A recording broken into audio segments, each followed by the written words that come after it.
We're ready to go.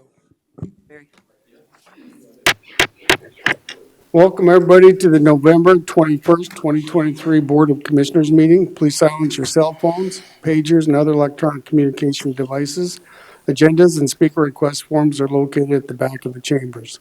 The commission now utilizes speaker request forms. If you'd like to speak on any item, please complete a speaker request form located in the bookshelves in the back of the chambers and return it to Commission Manager Holly Hennies located at the lower right side of the dais. At this point, call the meeting to order, and we'll do a moment of silence of reflection and the Pledge of Allegiance by Commissioner Ron Roskinek.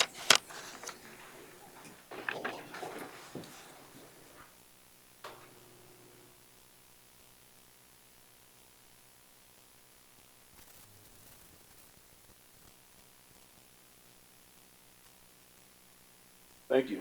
I pledge allegiance to the flag of the United States of America and to the republic for which it stands, one nation under God, indivisible, with liberty and justice for all. Thank you, Commissioner. At this time, on item number 4, which is the review and approval of the agenda. So moved. Moved by Mr. Laster, seconded by Drews. Is there any discussion, public or private? Seeing none, all in favor indicate by saying aye. Aye. Opposed, motion carries. Brings us to the consent agenda, and I'll recognize Commission Manager Holly Hennies. Good morning, Commissioners. For public notice, the Board of Commissioners uses a consent agenda to act on non-controversial and routine items. The consent agenda is acted upon by one motion and vote of the Board. Items may be removed from the consent agenda and placed on the regular agenda at the request of a board member or a citizen. Today's consent agenda contains the following items: approval of the minutes of the regular meeting, November 7th, 2023. Number 6 is to authorize buildings and grounds to advertise for bids to replace the roofs on the Juvenile Services Center, the jail annex, and the Public Safety Building. Number 7 is to approve the 2023 Sunset Branch Road District Agreement as submitted by the Highway Department. Number 8 is to approve the 2024 Scenic Township Maintenance and Snow Removal Agreement. Number 9 is to recognize and thank the volunteers for the month of October 2023. And number 10 is to reappoint Heather Funk as Pennington County Veteran Service Officer through the first Monday in January 2028 per SDCL 33A-1-22. And Commissioners, at this time, I'd like to respectfully request that you pull number 6 from the consent agenda, please. Thank you, Holly. Is there any members of the public that like any item removed from the consent agenda besides item number 6? Any more from the commission? Mr. Chair, Mr. Drews. I'd move to approve items 5, 7, 8, 9, and 10. Second. Consent calendar. Moved by Drews, seconded by Roskinek. Any further discussion or comments? Seeing none, all in favor indicate by saying aye. Aye. Opposed, motion carries. Item number 6. And I'll recognize Dave.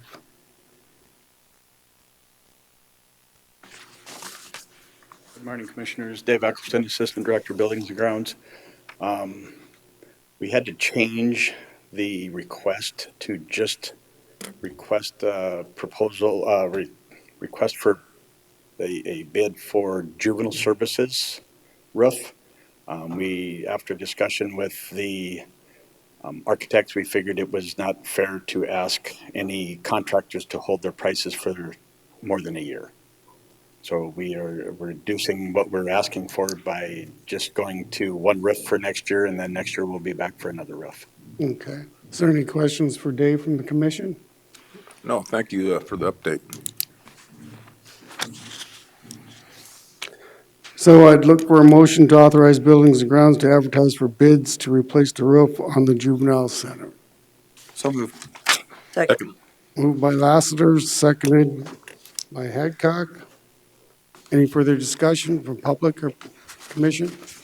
Seeing none, all in favor indicate by saying aye. Aye. Opposed, motion carries. Next, we come to items from Building Committee, and I'll recognize Construction Project Manager Kevin Burton. Morning, Commissioners. What we have before you is a request for, this is a recommendation from the Building Committee to seek bids for the highway and juvenile campus. There's some sewer lines that have never been connected from one of the highway shops and from the Weed and Pest Building, Natural Resources. So we'd like to make those connections. We also have some drainage issues where our storm water is running off onto the neighbor's property, so we're going to try and capture that, run it off the property. So this is a combination of B&G funds and some accumulated building funds, but this is just a recommendation from the building committee, so we've no action today. Okay. Is there any questions for Kevin from the commission? Seeing none? Thanks, Kevin. Yep. Item number B is the recommendation for jail infrastructure and tower project design services agreement. And We're going to tag team this just a little bit. Brian Mueller, Pennington County Sheriff, good morning. I just wanted to get up and just say a few words about how excited I am to finally be bringing this project forward to you. This has been something that we've been talking about and working on for over 10 years with the building committee. And actually, it's been longer than that because Sheriff Holloway was working on some of the infrastructure issues at the main jail when he was still here, and Kevin inherited that. We worked on that for 12 years while he was here, and now we finally have a plan to bring some of this forward to get addressed. So we're very excited. I think this BKV group that we've been working with is the right group to move forward with this project on. And building committee has done a really good job vetting this project out. We've went through iteration after iteration with BKV Group to try to come up with an option that we can actually afford to do. It doesn't do any good to design and move forward with the project that Pennington County cannot afford to do. So I'm excited with where we are today with this, and I'll let Kevin talk through the details on the agreement. thanks, Kevin. Yeah, the BKV provided us a proposal. They had some discussion with their subs, so the amount is still a little bit in flux, but it's going to be 7.6% of the contract estimated construction cost, which is pretty fair for this. They had suggested that they needed an increase due to using some local talent, and I pushed back and said, no, anything over 22 million, 7.6% is plenty for a project of that size. So they agreed with that. I don't have the final agreement before us today, but it's not going to change by much, if any. So this is a recommendation from the building committee to move the design process of the jail forward. It's a reduced option number 2, as we showed in a presentation earlier. It's basically a new housing tower off to the east side of the jail and revamping the first floor so that we can get public and staging areas for court, additional bed space, and prepare us for the future expansion of the booking area and other additional beds that the jail is going to need in the future. Is there any For questions? Any questions from the commission? Chair, Ms. Hadcock? so this is first floor and this is going to cost 22 million? We have estimated a range on this, and BKV's original proposal came back at 22 to 24, somewhere in that range. But we have a budget of 28 to 32, and there's other items that we need to address with our jail. So any of the additional funds that we can manage, and we have between 28 and 32 million dollars to put towards the jail. So we'll expand that scope some to address the electronics. They're having a lot of problems with the security electronics in the jail. Some of the HVAC issues, there's not great ventilation in the existing main jail. So the more of that we can address, the better off we are. But until we start into the design path, we don't know exactly what our budget's going to end up being. So we still have this very broad range because we don't have specifics of what all the project is. So it's very hard to estimate at this point. So Kevin, number one, thank you for you and Mr. Davis meeting with me and Travis the other day on just the overall projects of everybody. I appreciated that. Took your time out, took us a couple hours, and good explanations and telling us some of the stuff. that was going on with the buildings for the future. But on the last page, planning recommendation, construction budgets, is this for the overall? Because it says option 1, option 2, option 3. What is that on the back page for me? So option 1 is where we are trying to drive the project, and option 2 was a reduced option number 1, and option 3 is off the table because it does not fix the infrastructure of the jail. So option 3 was, these are just 3 options that we were entertaining. They all came in way over what we had for a budget. So we reduced option number 2 even further to make it fit within our budgeted amount. And that will still meet a lot of the needs, the immediate needs of what the jail has. So if option 2 has 46,942, I thought we only budgeted 28 to 32. As I just stated, we reduced option number 2 even further to meet just the demands that we have for the immediate needs today. Okay. So we reduced the scope down even further. We're not building out all of the medical or the Sally Port or putting in the elevators or revamping the booking area. Okay. So that took that 46 to between that 28 and 32 is what you're saying? Yes. Okay. Yes, we reduced it down to get below that 28 because we want a buffer for things that come up. I guess I didn't understand because it says none meet the county's budget at 28 to 32, but then you had 3 options and it really didn't say you were going with option 2 and that you're reducing, but that's why we're talking today, which I appreciate it. So basically option 2 reduced into the 28 and 32.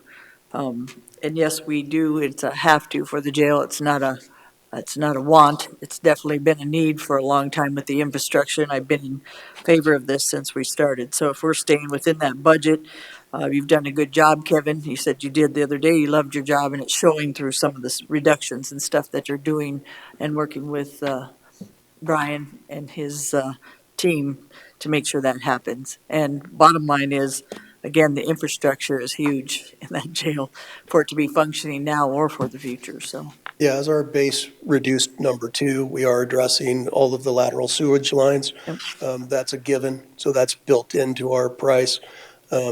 Whatever extra money we have is where we start addressing HVAC issues and electronics.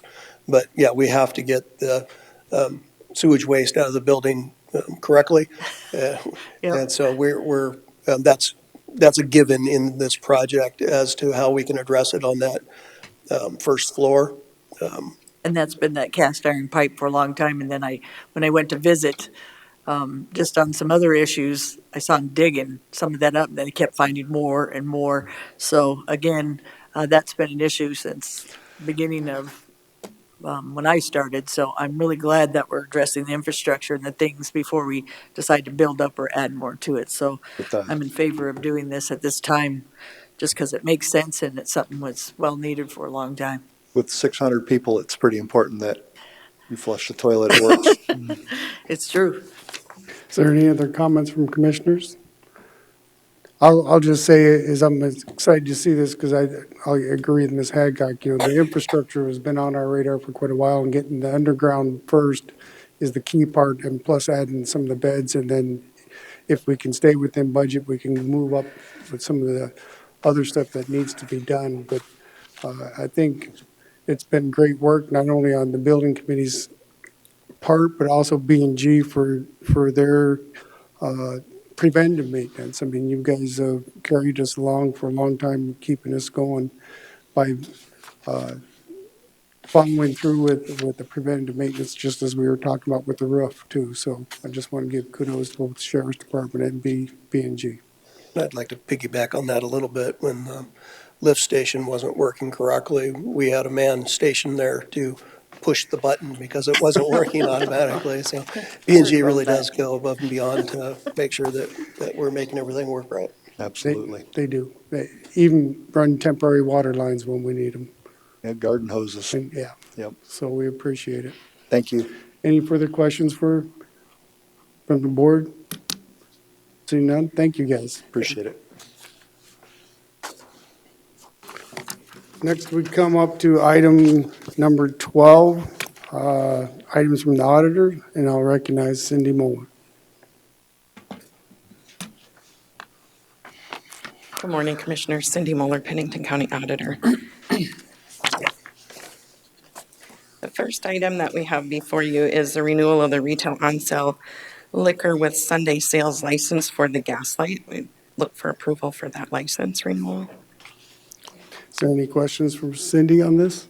Mr. Chair, Mr. Roskinek? move to approve the renewal of the retail on-sale liquor with Sunday sales for the Gaslight and release upon payment of appropriate property taxes. Second. Moved by Roskinek, seconded by Drews. Is there any further comments? If none, all in favor indicate by saying aye. Aye. Opposed, motion carries. The next one is the renewal of wine and cider license for High Country Guest Ranch and Larson's Crooked Creek Resort. Mr. Chair, Mr. Roskinek? move to approve the renewal of the retail on-off sale wine and cider licenses for High Country Guest Ranch and Larson's Crooked Creek Resort and release upon payment of appropriate property taxes. Second. Moved by Roskinek, seconded by Drews. Any further discussion? Seeing none, all in favor indicate by saying aye. Aye. Opposed, motion carries. Item 915, yep. Cindy, the budget supplement resolution. As you'll see, there's several of them. We're working, of course, towards year end. Want to make sure that we don't end up with any overdrawn budgets. Like I said, there are several of them here. Does anyone have any questions on these? I know some of the department heads are here to answer questions if you have specifics on Okay. what they're actually needing. Commissioners, do you have any questions on these at this time? Chair, just a question, Okay, maybe go more for you. Sorry, I should have said, Go ahead. okay. Anyway, so some of these I'm in agreement with and some not. So we're voting on them separately, or do we have to put the resolution all in one? The resolution is all in one. Okay, so I'll be saying no to the resolution, not because I disagree with all of them, but on the capital projects for First Interstate Bank. I haven't been in favor of that since we started, so. Public safety building, is that the public safety building here that we're calling public safety, or we're calling publics? Okay. Referring to the public safety building Okay, at this thank time, you, yes. just making sure. Okay, so I'm not in disagreement with that. All right, so I'll be voting no because of that. Okay, any other comments from commissioners? Mr. Chair, Mr. Laster? you know, I've started doing some more research into that First Interstate Bank. I don't think we need that space at this point in time. I think Commissioner Hadcock has made a good point in saying buying everything at once and then filling it later. We've talked to Buildings and Grounds. I understand what their plan is, but I think I'm also in the same mindset. I don't think we need that building right away. I think as time goes and the numbers that we've seen for staff members, I think we're going to still hover around about 800.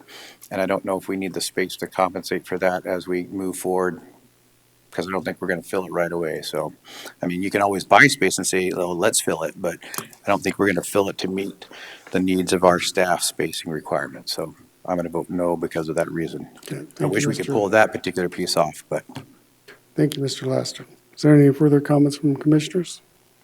Mr. Chair. Mr. Drews? Well, I am going to support this, and I'm going to support the purchase of the First Interstate building, where we plan on moving Buildings and Grounds and the Public Defender's office.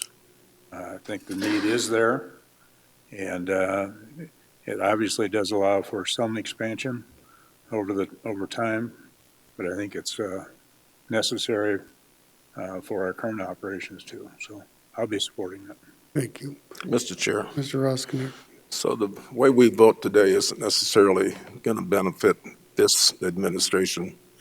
It's going to affect administrations coming down the pipeline, and we have to be thinking of them as well. So I'm going to be voting along the same line as Commissioner Drews.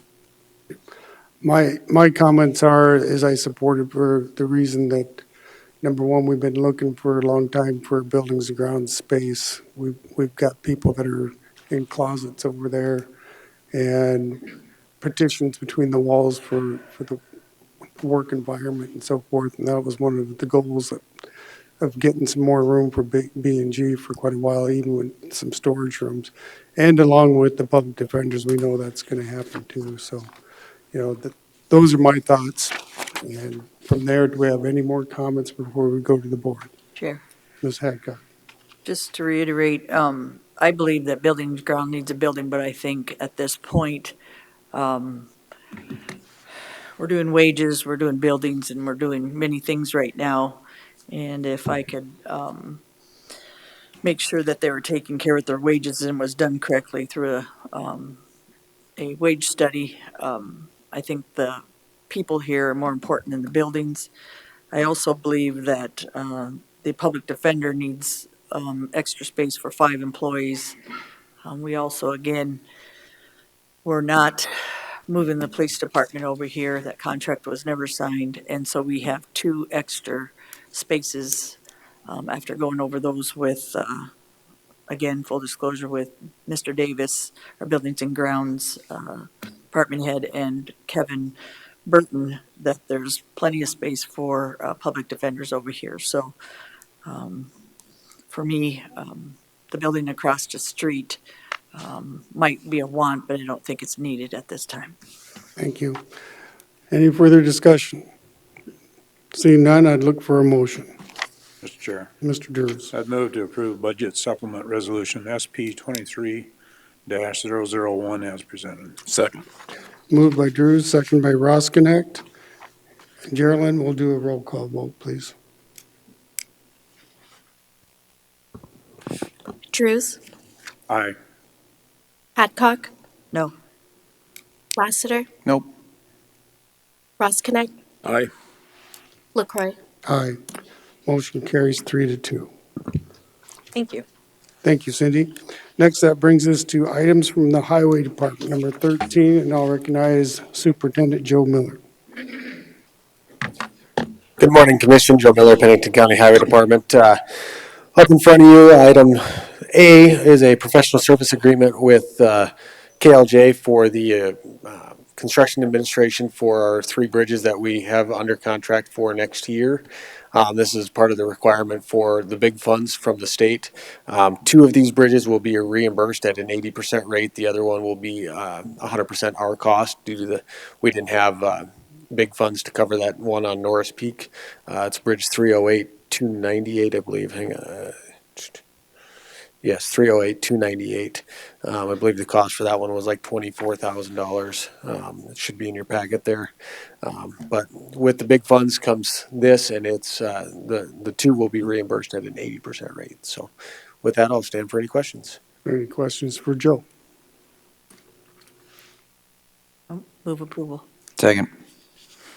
So the motion is to move approval of the professional service agreement 2203-00206 with KLJ Engineering LLC for the construction administration for Bridge 52-308-298, 52-316-317, and 52-460-329. That's the motion. Yes, sir. And it's motion by Hadcock, seconded by Lassiter. Any further discussion? Seeing none, all in favor indicate by saying aye. Aye. Opposed, motion carries. All right, next up in front of you is on the same set of bridges, right-of-way and utility certifications. The 3 preservations, we have the right-of-way and the utilities all taken care of. The 2 on Highway 1416, we're currently working through the right-of-way. One landowner is in agreement. We just got to get signatures, and we're working with the other one. So as we've done in the past, we're asking for a signature upon approval from the landowners on those 2 bridges there. But this is also a requirement of the big funds for these projects. So with that, I'll stand for any questions. And we have 2 motions on this item. Correct. Yes. Okay, is there any questions for Joe from the commission?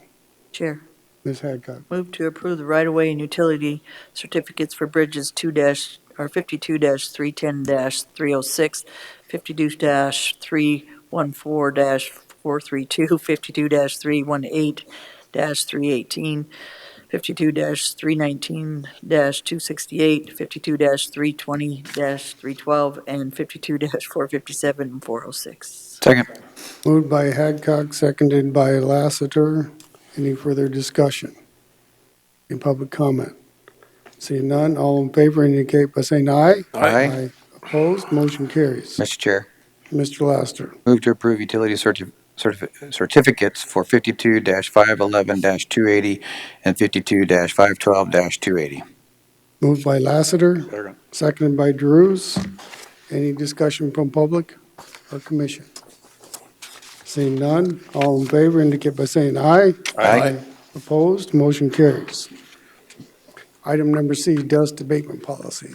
Item number C is a dust abatement policy. So over the last couple of years, we've done some base stabilization projects, which had Magwater applied to those. And then we did an experiment on Cabot Hill over here, just on the north side of town here, that has a grade of about 18%. It varies between 14 to 18%. And we applied, when we put a new gravel lift on that, and we incorporated that into the 3 inches of gravel, and we've seen success on it with that.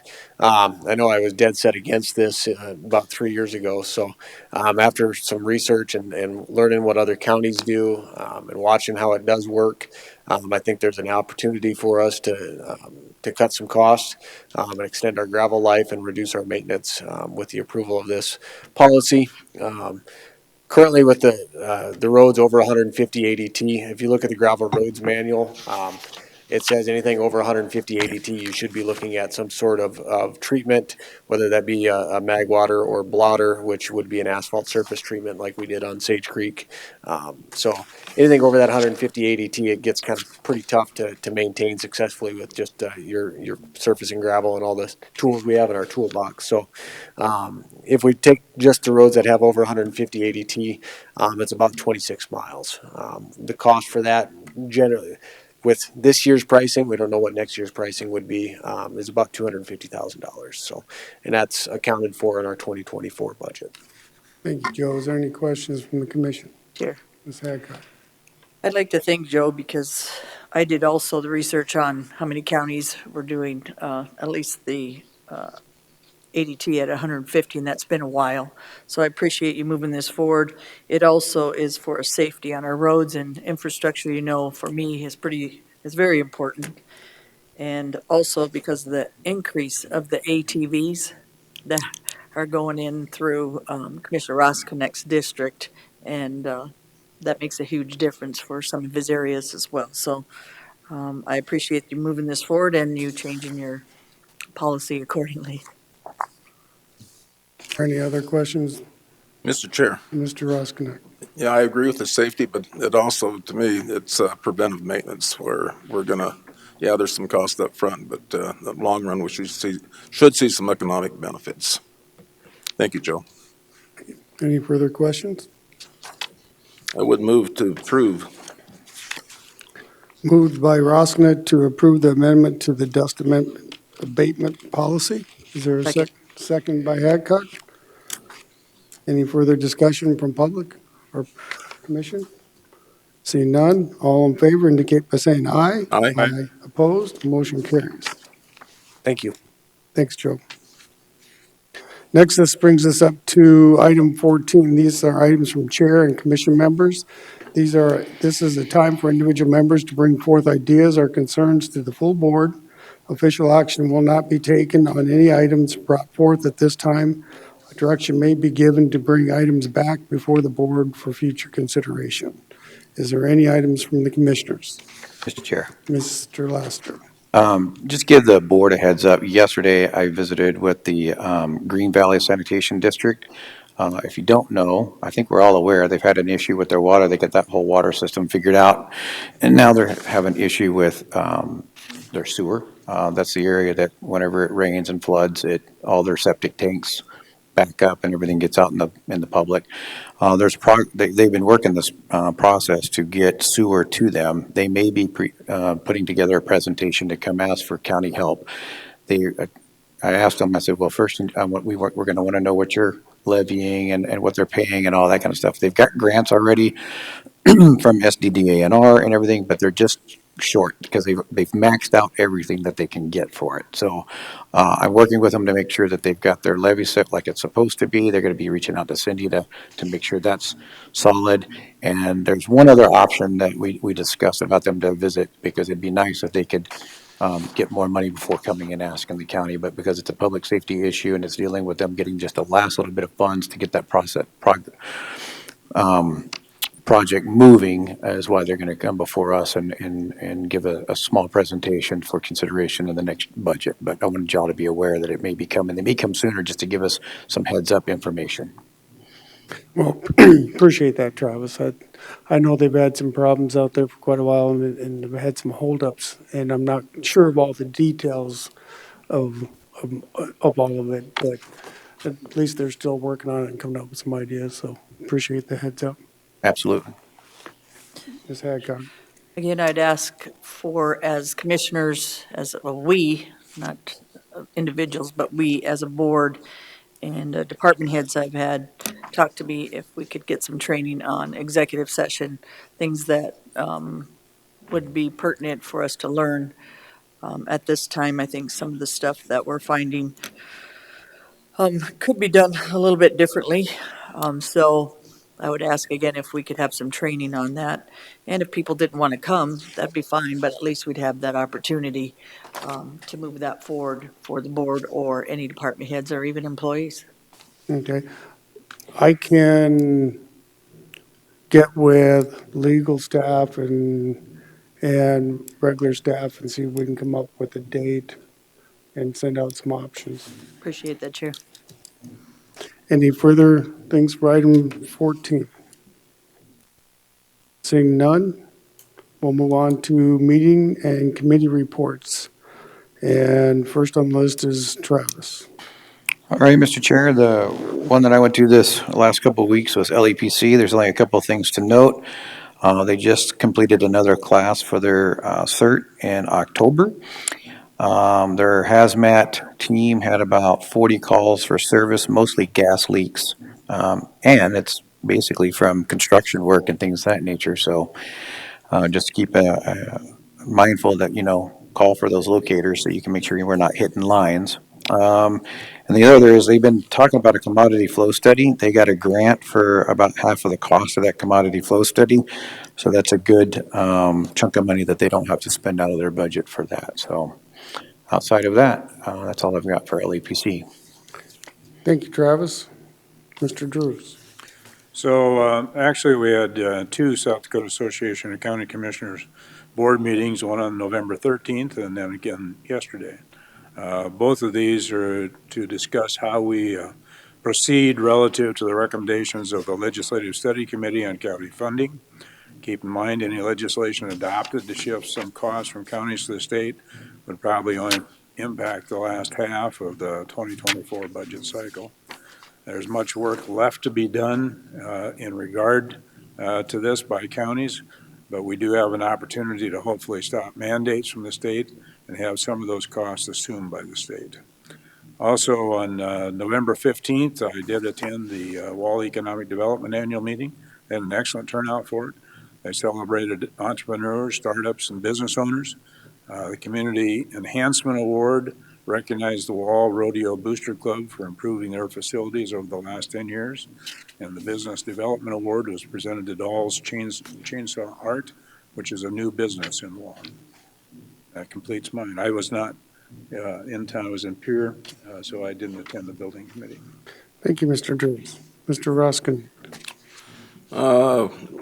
Building committee, 900 concourse, we're thinking that there's going to be a bid for the repurposing of the building in a spring bid, and then a finish projected move-in date would be sometime in early 2025. We will be bringing the lease back and related closing documents for the First Western Bank property for authorization to sign at closing in the December 5th commission meeting. Courthouse tunnel decision, we decided to wait 1 year on that because we didn't get that grant, and so we felt that that could be held off for 1 year, and then Judge Fyfie agreed to allow Liz to continue her work on the grant. That grant would be Saving America's Treasures grant. So with that grant, we would, if that's successful this next go around, that would cover half the cost for the courthouse tunnel renovation. The Pennington County Housing Redevelopment. We talked about Section 8 disposition application. Appraisals have been completed. Environmental review is coming to completion, and we are awaiting any public comments. Also held 4 public meetings and 1 phone conversation with impacted families of the disposition, and currently working to develop a relocation plan for the families impacted by the property disposition. HOTMA, that's the Housing Opportunity Through Modernization Act of 2016. HUD will require the Housing Authority to implement HOTMA by January 1st, 2025, and there will be significant changes to the eligibility definition of family and assistance calculation. There will also be major rewrite of 3 housing policies at the Housing Authority, and staff training will take place during the next year and will be focused on compliance with HOTMA. Federal Budget Watch, House of Representatives, HR 4820. We're looking at a 3.69 increase in Section 8 housing, choice voucher housing assistance payments, a minus 0.51% decrease in Section 8 housing choice voucher administration fees, a minus 12%, a minus 0.12% decrease in public housing operating funds, and a minus 0.63% in public housing capital fund grant. The board discussed the PHA plan and will be asked to approve it at our December 2023 meeting. The board also approved the 2024 public housing flat rents. The board finally discussed fiscal year 2025 budgets for Memorial Park Apartments, Harney View Apartments, and Hill Manor Apartments. The board will be asked to approve them at the March 2024 meeting. And that's all I have, Mr. Chair. Thank you, Mr. Rosknick. Commissioner Hadcock. So my report, I was sick at a couple of these, so I did go to the Planning Commission. That was short, and I also did discussion on my point of view on the VHR, and people understood that, and thanked everybody, including the Planning Department, or the Planning Commissioners and the committee for their work. But we had a very short meeting. It seems crazy, but most of the time I get the meetings that get done at 9:30, 10 o'clock, because a lot of this stuff has been continued. So I do appreciate everyone that is on the Planning Commission and their time and effort for what they do. Central States Fair Board, we had a review of goals and committee reports. We did do a retreat back in April, May, and we just did a review of how many of those goals we met, how many of those committees have moved forward, and what they had moved forward on. We also, unfortunately, had an executive board, and I was kind of disappointed that they did not invite Commissioner Lassiter, because it was on some of the safety rules and regulations that we had issues with last year. So, and I said it up front, was very disappointed, because he has been in that committee and helping with those issues from last year, what we can do better, what can be addressed now, and what can be done for the safety of the fairgrounds for the future. So I do like the board. I think they work hard, but some of those areas I don't always agree with everybody on everything. So JSC Joint Powers, we redid some of the compact fees. We reelected officers. Melissa Reckling is the treasurer, and the secretary, the chair is Brian Mueller. It used to be Kevin Tome and Melissa Reckling. And then Charlie from Camp Crick area, he is the vice chair, and he's good at it. Let's see, Pennington County Housing, so people understand, we are doing a RAD conversion of Pennington County Housing. What that does is we're selling a bunch of scattered housing to get ready for that Section 8 repositioning. So what's happening is Dominion is the consultant, and the consultant is going to go into those scattered housing and do public meetings and relocate, if people want to relocate based on HUD rules and regulations, we have to do that. So I thought that was impressive that we're not just saying, hey, time for you to go. We're actually concerned about the people that we would have to reposition. The flat rents are 110%. We usually go lower than that, maybe 90, but we did 110 so people could live in places that were actually affordable at this time, because a lot of those rents are too low to make it affordable for somebody to actually find a place that's suitable, is a good word. So other than that, I think I've covered it all. Thank you. Complete Health Center for Mine Board, as you see, that's a new name and brand that they decided that they're going with. Instead of community health, they thought complete health is better, to live well. I can't remember the third part. But what they're trying to do is get more people to come in. I mean, it's more than low income. They do take insurance and so forth. And so they thought by rebranding to Complete Health Center, that would help. And so far, it's been about a month since they've done it, but they're also doing some work on their phone calls or for appointments to be able to better handle those. And so, yes, they had a little bit of a downslide in, I believe, September as far as number of visits, but they are picking up.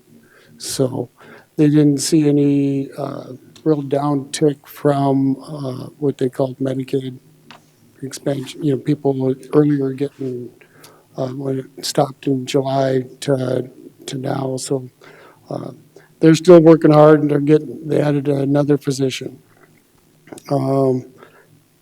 That's pretty much all I got for that. Next, we go to approval of the vouchers. Mr. Chair, Mr. Drews. I'd move to approve the vouchers in the amount of $8,243,946.78. Moved by Drews, Second. seconded by Roskinek. Is there any further discussion? Hearing none, all in favor indicate by saying aye. Aye. Aye. Opposed, motion carries. Next, that brings us up to item 17, which is items from the public. SDCL 1-25-1, speaker request forms required. I do have several.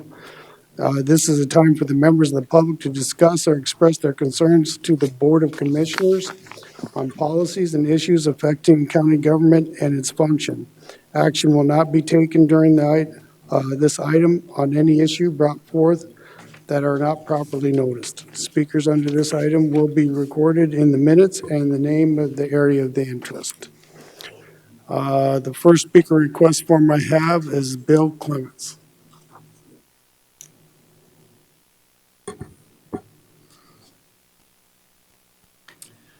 Okay, thank you for allowing me time to speak. This issue Just is need to concerning. identify yourself. Oh, I'm sorry. I'm Bill Clements. Thank you for allowing me time to speak. I'm from actually Meade County, but I'm concerned about the fairgrounds and the restrictions last year of the metal detectors preventing people from carrying firearms there. I'm a firearms instructor. I'm certified through the state to teach for the enhanced permit. Our primary goal is making sure that people who have a right to keep and bear arms do so responsibly. There's no doubt that firearms discharged in public are a danger to people. However, people who are trained and have a right to keep and bear arms, they're no danger to anybody but the person that's trying to do them harm. And when you restrict those rights in a kind of a blanket approach, that's kind of like saying, drinking and driving is bad and dangerous to people, and we all know that. But to take my driver's license away and my car away because of somebody else's irresponsibility, I don't see that as a good approach at all for this. So just a blanket approach of restricting the right to keep and bear arms in the fairgrounds, I don't see that that's a vital thing at all with that. And I do see that I feel personally that it's encroaching on people's rights. Thank you, Bill, and thanks for taking the time to come down here for it. Okay, thank you for hearing me. Next, I have Joan Clements.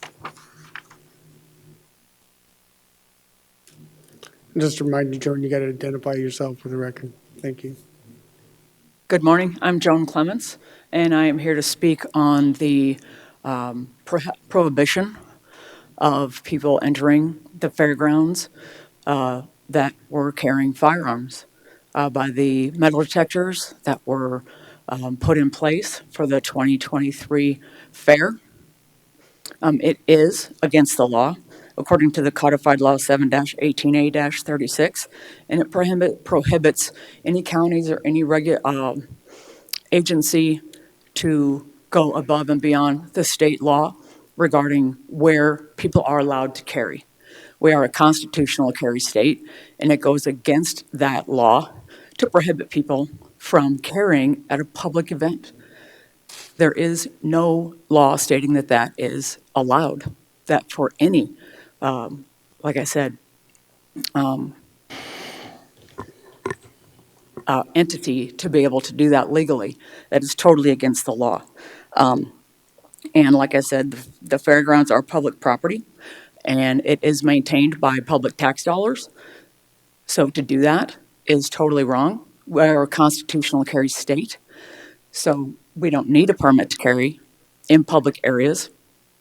And like Bill, my husband, I am a trained firearms instructor for the enhanced carry permit.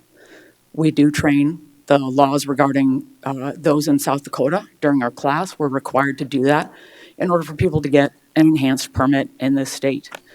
Training is very important to us. However, obeying the law and regarding those laws is also important. And this, what the fair did, putting those in place, those metal detectors is not legal. There are several other places that people are allowed to enter the fairgrounds besides that main entry point. And what other people do should not limit those that are carrying legally and responsibly. And like my husband said, just because, one person does something that's against the law doesn't mean that it should affect all of us law-abiding citizens that do regard the law and obey the law, and that should not affect us, period. So that is what I was here to speak on this morning. And again, I appreciate you listening. And that's all I would like to say at this point. Thanks, Joan. Thank you. Appreciate it. Next, I have Tina Malali.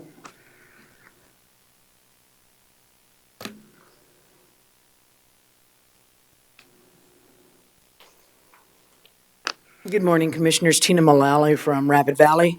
Thank you for the time to listen to our comments. I, too, am opposed to the policies that the Fair Board brought forward at the Central States Fair this year. The County Commission is authorized by 727.3 to own and manage public land and the facilities for purpose of conducting the county fair, and may delegate this power to a fair board or a nonprofit operating corporation as provided in 727.10 and 727.11. The county commission or the county fair board may lease this fairgrounds and buildings to a third party for the purpose of operating all or part of the county fair provided in 727.12. If the amount of the lease is more than $500, a public hearing is held before the lease. However, I was not available during that time when the lease was signed with the Fair Board. And South Dakota codified law in 4194 makes it unlawful for anyone to post public lands. And we know that only because of a specific action of the legislation is it possible for someone who's leasing public land to prohibit landowners or for prohibiting guns on their property. No one who is leasing public land may commit any kind of waste or anything. And we know that the fair board, or the fairgrounds, is owned and operated with tax dollars. And that fairgrounds is, even though the fair board is leasing the property from you, the county is still responsible for everything that happens on that property. And I'm asking that the county commission take appropriate actions to compel the Central States Fair to cease and desist on restricting the rights of citizens to carry. Even on your own resolution, you called Pennington County a Second Amendment sanctuary county. And then you allowed the Fair Board to restrict my rights for that. Being the fact that I have had 3 death threats on my life this year alone, to go onto the fairgrounds to volunteer and not be able to protect myself made me very uncomfortable. I live in this state because of the rights that I have in this state, and I would really appreciate my government not trying to restrict my rights. So in the next time the lease is brought up, I will be attending. And I think this particular policy is unlawful, and I would appreciate you taking what actions you need. Thank you. Thank you, Tina, and thank you for that information. That's something I didn't know before. That was helpful. Next, we have Tanchi Weaver.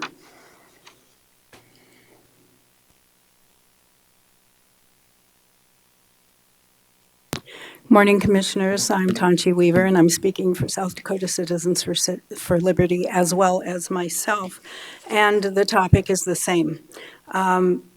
In March, in fact, on St. Patrick's Day of 2021, this body did declare through a resolution that Pennington County is a Second Amendment sanctuary county, and that was a very positive thing to do. You joined Bennett and Fall River at that time, and since then, I believe other counties have made the same move.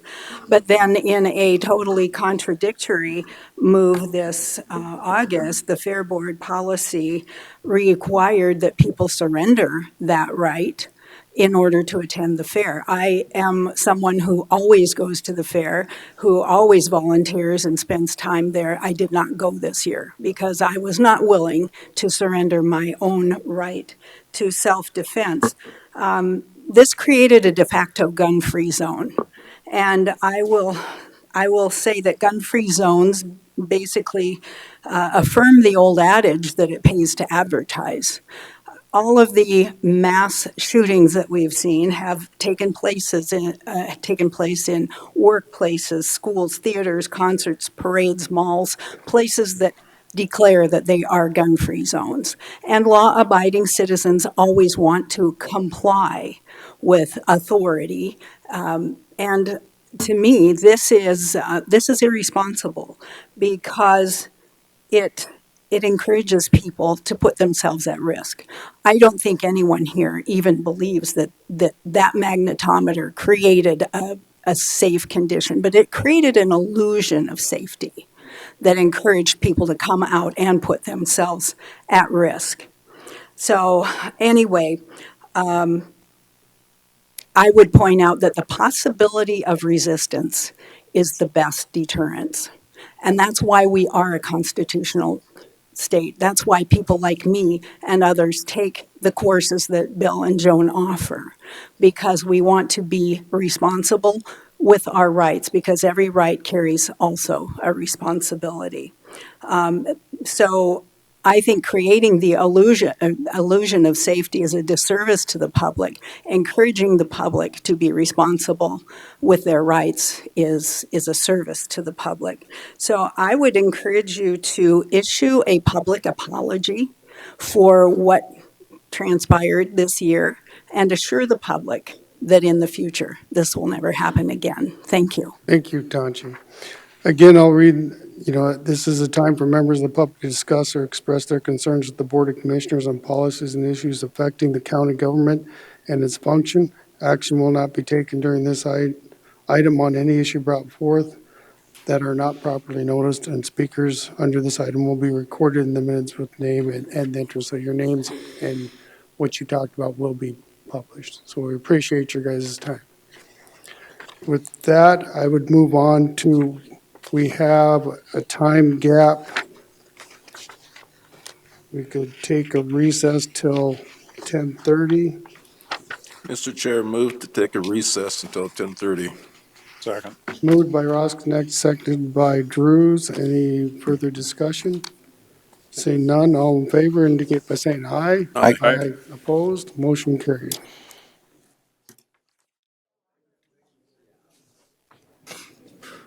Okay, folks, we're gonna get ready to get started with the planning department's stuff. And the first thing on our agenda, I just want to let you know, the commission now utilizes speaker request forms. If you would like to speak on any item, please complete out a speaker request form. It's not the bookshelf, it's out in front, right by Holly Henny's, and turn it back in to Holly Henny's, located at the right side of the dais. Right now, we're going to go into Board of Adjustments, so I'd look for a motion to go into. Move. Moved by Drews, Second. seconded by Ross Connect to go into Board of Adjustments. Any discussion? Seeing none, all in favor indicate by saying aye. Aye. Opposed? Motion carries. We're into Board of Adjustments. Jason. Morning, Commissioners. Jason Fennison, Assistant Planning Director. Agenda item A is variance 23-15 to allow more than 40 dwelling units on a dead-end road system. The applicants are Jeffrey and Mary Mars.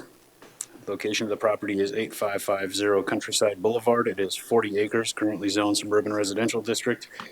Access is off Countryside Boulevard, and there's no special flood hazard area on the property.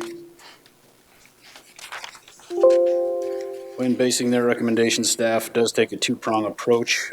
Those are on the screen. I'll read staff's responses to each one of those, starting with prong one. Does it injure the neighborhood? Staff found yes, it does. The neighborhood is located within the Black Hills Fire Protection District, established by state law due to the area being subject to unusual fire dangers. The neighborhood currently exceeds the maximum number of 40 dwelling units allowed on a dead-end road system. Number two, does it conform to the neighborhood? Staff found that it does not. The neighborhood currently contains 103 dwellings on a dead-end road system. Number three, does it conform to the general purpose of the zoning ordinance? Staff found no. Pennington County zoning ordinance section 204F states in all zoning districts dead-end road systems must not exceed 40 dwelling units and 2 miles in cumulative length. Number four, does it conform to all comprehensive plan, or does it conform to the comprehensive plan currently in place? Staff found that it does not. The City of Rapid City Major Street Plan identifies this portion of Countryside Boulevard as a proposed collector connecting to Dunsmore Road to the east. That Major Street Plan is essentially a comprehensive plan for future planning. Number five, does it harm public safety, health, or general welfare of the community? Staff found it does. By increasing density on a dead-end road system, it jeopardizes public safety in an emergency situation. And lastly, prong two determines whether special conditions exist to grant a variance. Staff found that it does not. There are no physical conditions that would exist that would warrant approval of this variance request. The request was routed out for interdepartmental review.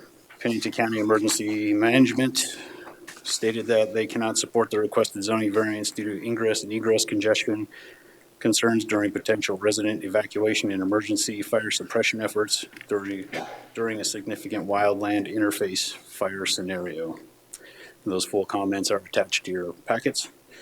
Whispering Pines Volunteer Fire also stated that we would not be in favor of this due to poor water availability, a dead-end road, and roads too narrow to provide safe operating during a large fire in the area, to include evacuations of public in case of urban interface fire. They further stated that the area is already a concern for the fire district, and by adding to the congestion in number of homes, it would create a hazard during wildland fire. Rapid City Fire stated that they would have to enter into a covenant agreement. However, those covenant agreements are not enforceable by the county. And that full comment is attached to your packet as well. County Highway stated that extending Countryside Boulevard to Dunsmore Road will eliminate the need for the variance to the 40-unit rule. If the road's extended, Dunsmore Road will need to be accepted into the Falcon Crest Road District, as the Highway Department will not take jurisdiction of that road. Staff has also received several public comments expressing concern for the future development on this dead-end road system. Staff's analysis of the request is that the property is being platted with, it is within the 3-mile platting jurisdiction and is therefore being platted through the city of Rapid City. Applicants are proposing to subdivide the subject property and create 12 additional lots through the platting process with the city. City Community Development Office has suspended the file until a decision on this request is made.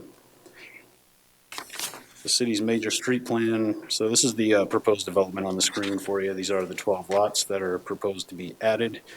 This is where it would be dead ending, not connecting to Dunsmore as proposed. This is an easement on the property. Again, this is Dunsmore here to the right-hand side of the screen. You can see there was a 60-foot wide access utility easement added. This map on the screen shows the 103 lots highlighted in blue that are affected by this already on the dead-end road system. This map shows the proposed major street plan where Countryside would connect to Dunsmore.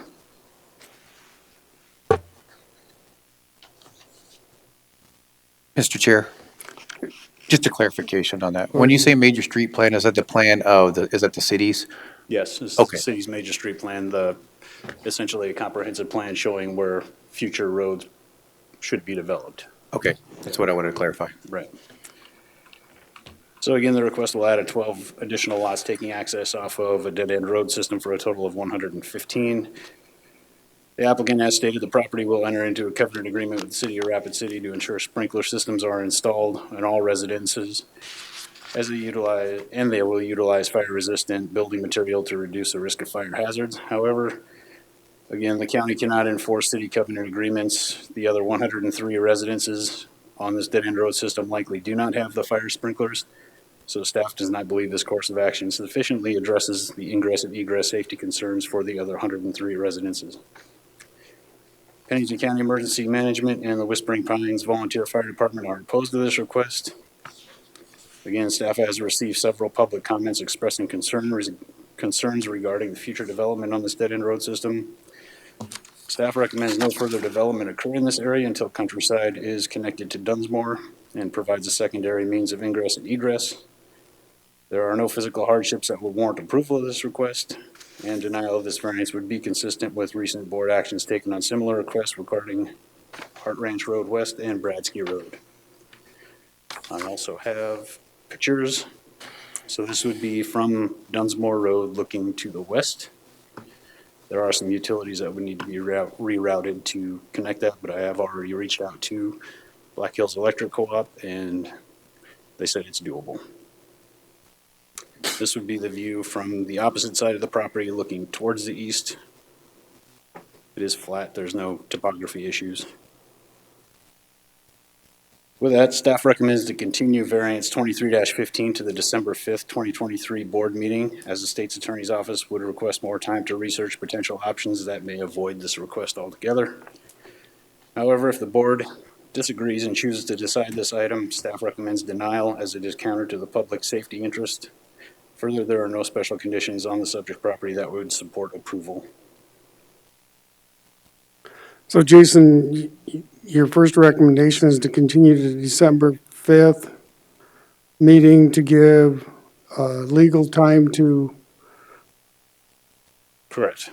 look it over and, Yes, we would like to meet with the adjacent property owner. Kind of a bad map there, but I'm trying to zoom in to show you. So there's an adjacent property owner that owns a flagpole lot here, about a 60-foot wide strip that the applicant have tried to get access across and has not been able to do so. State's attorney would like to sit down and staff would like to sit down with that property owner and kind of discuss the pros of allowing access across there and how it would benefit the community. okay. Chair. Mrs. Hadcock. Just a question, Jason. So is there anywhere else besides that particular spot that you could put a road in that area? Or does that particular applicant that owns that 66-foot wide go far enough down where they really can't put it anywhere else except through that property and through her property. So this is a little bit better view of that property. This is the flagpole that we're talking about. Okay. This is where the existing access easement is. Okay. That would clearly connect to Dunsmore. Relocating that anywhere else, I don't know would be feasible, but that would be something we could potentially discuss with that property owner. So at that point, if it's a 60-foot wide access and utility easement that's on file, isn't that legally you can put a road through it? Correct, and that's what the applicants are proposing to do, but instead of connecting across the flagpole lot, Right. they want to put a cul-de-sac there and dead-end it. Okay, and that's my concern, and it seems like with the discussion and the continuance, it would make sense to say that's an access and utility easement, and I don't know legally or non-legally, I'm not a lawyer, but it seems like there's already access through it. You just need to visit with the neighbor about what that means. Correct, yep, but that access and utility easement does not go onto her property. Okay, That's the problem. but it does connect the, Yep, so her property line is right here, right. and that's where it would need to connect to Dunsmore, which is right here. So the access, the 66, or the 60-foot access easement doesn't go all the way through her property. That's what you Correct. just said. Yep. I thought it, because it's an access easement, a utility easement, that easement might, No, and you guys already checked that. It's Yep, it not. stops right at her property line. Okay, now I understand the continuance. Mr. Chair. Mr. Lester. And Jason, if you don't mind, if I don't regurgitate this, we've seen this before, and the reason why the developer put the turnaround in there is because they couldn't get access across that, and it was mandated whenever they came before that if you can't get access to put in that cul-de-sac, if I remember correctly, right? That's the reason why we see it today with a cul-de-sac in that Right, drawing. yep, so you heard this before. Originally, it was our decision in the planning department to not take this application in because from a planning perspective, it doesn't make sense. And based on previous board decisions, we didn't take it in. Then he was in front of you to request that we do take it in. So that's why we're here today. Right, and the sole issue hung up, yeah, I would approve it from the planning side if they had that access across, because then, for that collector. Right, because there would be no reason for this variance request if it were connected. So basically, the real true holdup is that 60-foot access, and that's why we need legal to talk to them about it. Correct.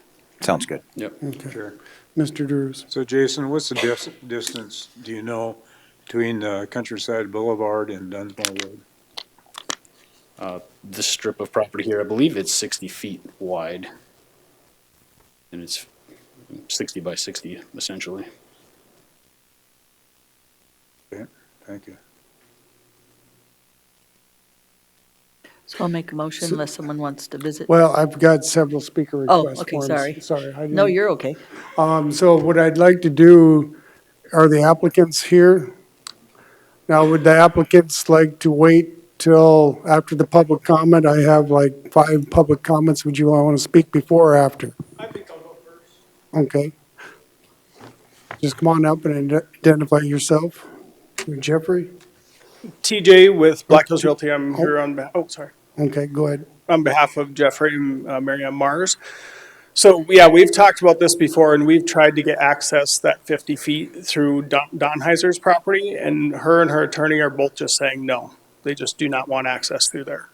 There's really no good reason. I've even brought up that, we're helping the other 103 lots in Countryside by having access through there for fire safety, and they've replied back through their attorney and said that they don't feel like there's any safety issue. So with that said, with developing these 12 lots, we'd be putting in fire suppression systems in the house and putting that mandatory in the covenants and on the plat, although the county are saying that they do not recognize that. We would make it mandatory as part of building on those lots. I've heard from and talked to a lot of neighbors that they believe, because of the letter that went out, that there's going to be 40 units on this lot. This is just a 40-unit variance rule because there's already 103. There's just 12 residential single-family lots that must abide by the covenants with fire restrictive, materials outside. And then again, we'll be doing the fire suppression inside. We created the second cul-de-sac for fire truck turnaround, and we're happy to, whenever Ms. Donheiser would allow us access to Dunsmore, to connect that street at that time.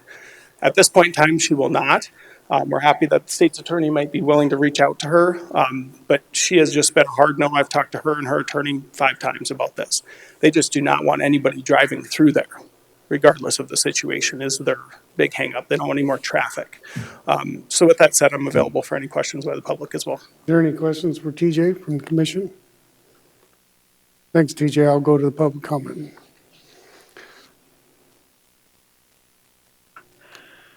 Oh, sorry, you were first on my list. Didn't see that. Thanks.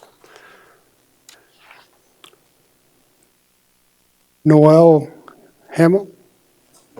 Noel? Hi. Come on up. Come on up. Yeah, Oh, you yes. do. You're recorded for YouTube. We can hear you clearly back there, but based on process. Yeah, whichever one, just identify yourself for the record. Thanks for the opportunity to speak this morning. Just got to identify I'm only yourself. speaking for myself, although there are a No. number of No, homeowners here. you got to What? start out with your name first. Oh, I thought you already said my name. Noel Hamill. Sometimes I mispronounce it, though. Thanks. Okay. Anyway, there are a number of people from Countryside South here that had some questions, and you've addressed some of them. But our primary concern is safety, and the fire department apparently has addressed that issue a bit. Traffic. Countryside South has something like 184 residences in it, and the traffic is already a little funneled to the south toward Sheridan Lake Road, if you know the development. So it's basically an ingress-egress concern and a safety concern. And my personal opinion is, unless you have some firm guarantees of egress that would alleviate those concerns, I just don't know how we can be supportive. Okay. Thank you. Mr. Chair. I have a question. He's Hadcock. Noel, do you know how many fire houses are fire sprinklered out of those? It says 103, but do you know how many people have fire sprinklers in that area? I do not. Okay. I do not. I did hear Mr. Witanowicz's comments, and the covenants that would be set up for this new development would require certain fire safety in the homes. But if there were a fire out there, being adjacent to the rest of the neighborhood, I'm not sure that that would totally alleviate our concerns about fires. Yes. Thank you. Mr. Lester. Sir, if there was that connector to Dunsmore, then would you have no problem with this community going in there? I really couldn't say. I'd have to see the final plan. I know that that would provide the egress that we're talking about, but then we would want to know more about the traffic flow, about the fire department. I couldn't endorse anything without seeing the final plan. Gotcha. Mr. Chair. Mr. Russell. Sir, what street do you live on out there? Bitterroot Court. Okay, just looking at the map here. Thank you. Thanks, Ross. Anything else? No. Any further questions? Thank I'll you. just remind everybody that the 2 recommendations, one is for denial and one is to continue to the December 5th to give the lawyers or staff time to meet with lawyers to get a hard no or whatnot. So that's the 2 options presented to the commission, just so you're aware. So the next person I have is Judy Grants. And Judy, just identify yourself for the record. My name is Judy Grants. I live on the corner of Bitterroot and Countryside South. Our Countryside South has a road district, so we pay to maintain our roads. So far, everybody who lives up there pays nothing. They drive my road every day, past my house. They pay nothing to maintain it. Now you want to put 12 or 14 more homes up there, and if they don't join our road district, they're just using our roads, all the construction, driving every day. And I think even if you get that Dunsmore, they're still going to come past my house because it's the fastest way out of the neighborhood. So I deny it. Excuse me. Okay? Thank you, Judy. Next, we need order. Thank you. Shelley Wagner.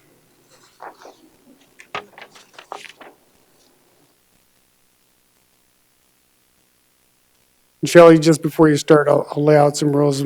We don't do clapping or promoting that type of stuff, so please be respectful. Okay. Well, when Mars bought this property, they bought this Shelley, property. it's Shelley Shelley what? Wagner, There you yes. go. Thank you, And when Shelley. they bought this property, they bought the property the same reason we had bought the property, because it was a quiet, nice neighborhood. Now they have a chance to make $1 million on this, that they're selling it for, or over. They've only been there since 2019. Most of us have been there for 20-plus years, and we have to be here after they sell it, and they go walk away with their money. And it's gonna not only have more traffic, but we have no sidewalks out there. Our kids ride their bikes and our grandkids, and they play out there. This is gonna be, let's say they have 9 lots, because I've heard anything from 9 to 12 lots. This is gonna be times 2 cars at least per house that's built. So let's say 18 minimum cars driving by our houses each and every day, using that road that we have to pay to and maintain. So that's the reason why I don't think that it's a good idea. Thank you, Shelley. Yes. Next, I have Karen Ellison.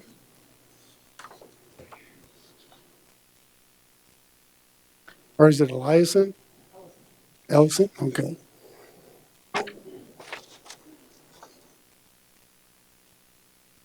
Hello, my name is Karen Ellison. I live in Countryside South, and I'm also the treasurer for the road district. And my comments come from the viewpoint of the road district. I think my neighbors have already voiced the concern that the majority of the driving that the people that live in Falcon Crest Road District goes through Countryside South, and we don't get a penny for what they've added.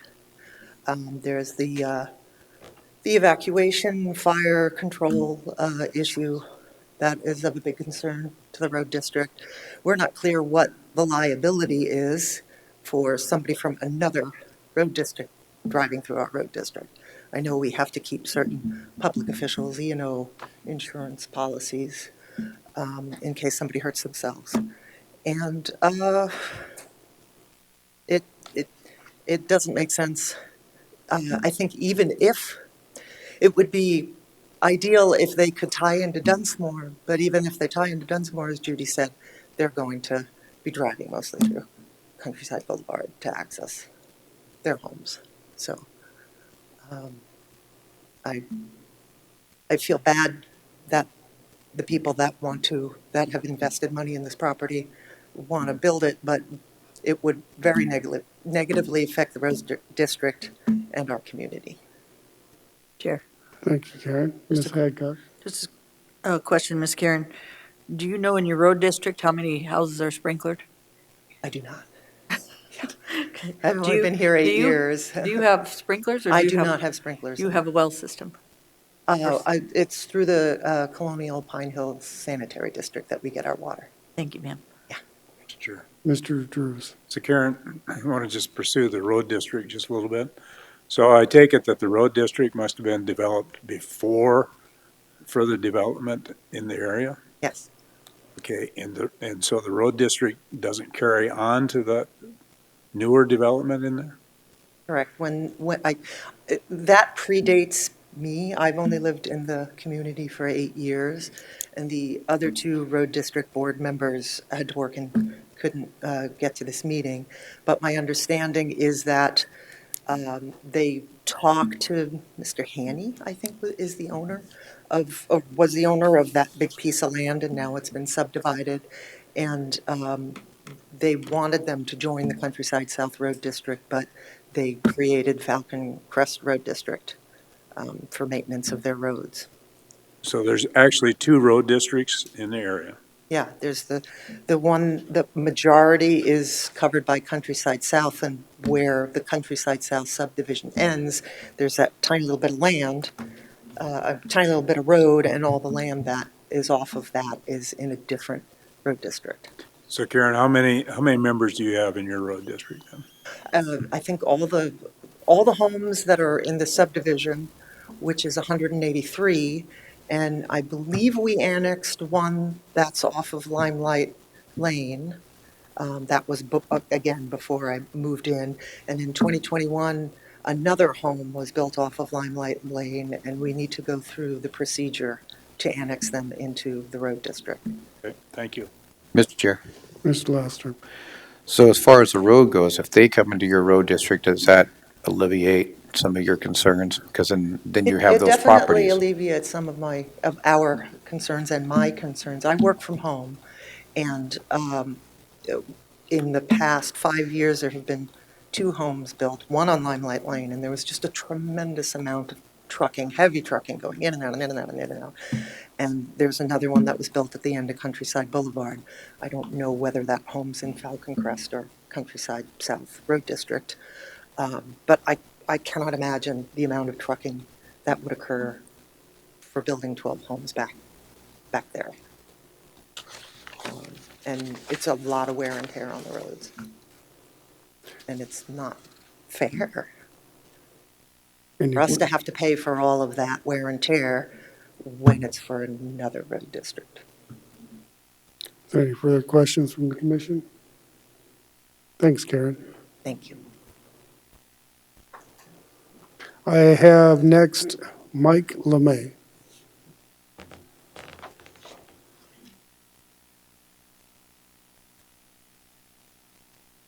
Hello, my name is Mike LeMay. I'm at 3305 Cary Drive, which is on the Dunsmore side of all this. I think the bottom line for this is just that it's against the ordinance. You know, I don't know how you could justify actually doing this when they're already out of compliance because there's too many houses for the ordinance now.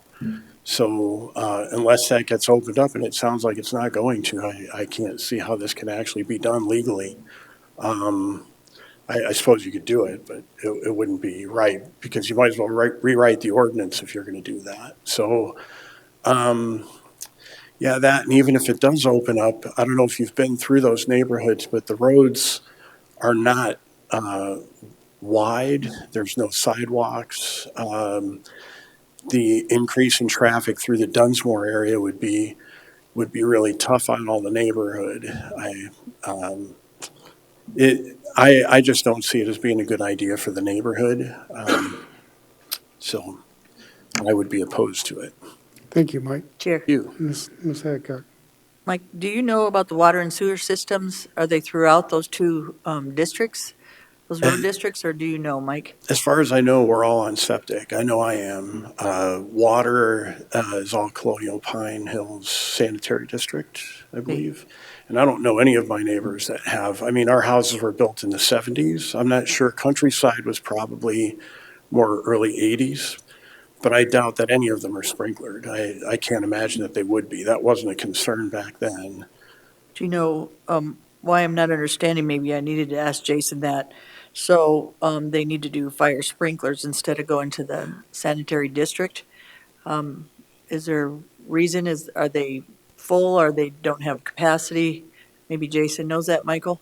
Sorry to I don't know. I doubt there's capacity problems with it because the well functions really well. I know that our water systems are very old, and I've had the line out in front of my house break 3 times in the last 2 years. So, and I know that I get alerts that they're fixing parts of the water system all the time all over our neighborhood. So it's an old system, and it was done by the developer that actually did it. So it's not a city water system, it's a private water system. So, right. And how close are you guys to the city then? Just right down Dunsmore. I'm actually really close to Moon Meadows, and the city limits are right on Sharon Lake Road. So I'm probably 300-400 yards from city limits. Okay, because I know the city is 400 feet, as you recall, to connect to sewer and water, and I didn't know if that was an alternative or anybody looked at those alternatives as well. That would open some of the Colonial Pines basically further back for development, but Yeah, I'm actually surprised that the city didn't incorporate the roads, that they still have private road districts, and because Countryside is in city limits, I believe, right? And no. In the 3 mile? Jason, maybe you can answer some of this? Yep, so I'll just show you on the map here where the city Thank you, limits are. Jason. So this yellow boundary, uh, like you said, is Sheridan Lake Road. That is the city limits in this area. So is the area that's above the yellow, are they all connected to water and sewer? That would be within the city limits. I'm not really sure what their utility plan is there. One would assume, but I'm not sure. Joe sounds like he might know. Jason? Joe, do you know by chance? Why I'm saying that is, even if we continue this, it's nice to know about why we would do a fire sprinkler when we have a Colonial Pines Sanitary District. Also, why we don't have some connections in that area with city. Good morning, Commission. Joe Miller, Pennington County Highway. As far as I know, Countryside North, which is on the north side of Sheridan Lake Road there, outside the Red Rock subdivision, so it goes to the west there, is all got city water. Their water system failed many years ago, and then they were annexed into the city, and the city provided them with water. Now, as for the sewer, I am unsure. I think I would assume the majority of them are on septic still. So I think the city just supplies them with water as far as to my knowledge. Okay, thank you, Joe. Jason and Mike. Next speaker request form.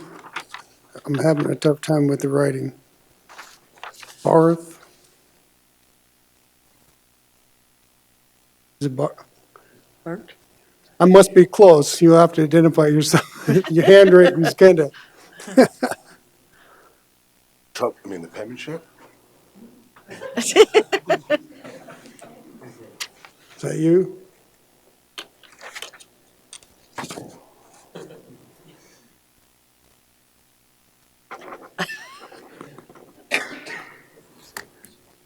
Robinson? Thank you. Thank you, Barth Robinson. This better not be a stunt, right? I live on Scrubbook Circle, which is not too far away from this proposed development. And, my concerns come from a value standpoint, quality of life.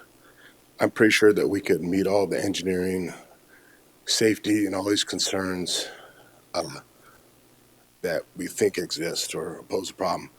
But at the end of the day, it's a taking from our neighborhood. The people that built there for a certain reason. And then you have a family that has the right to, but wants to exploit that.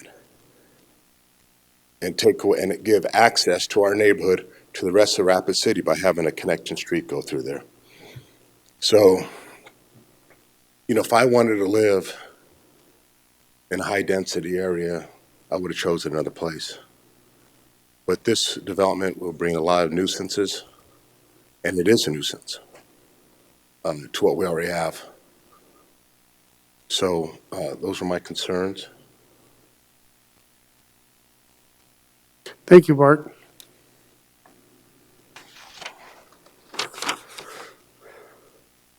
Lori Johnston?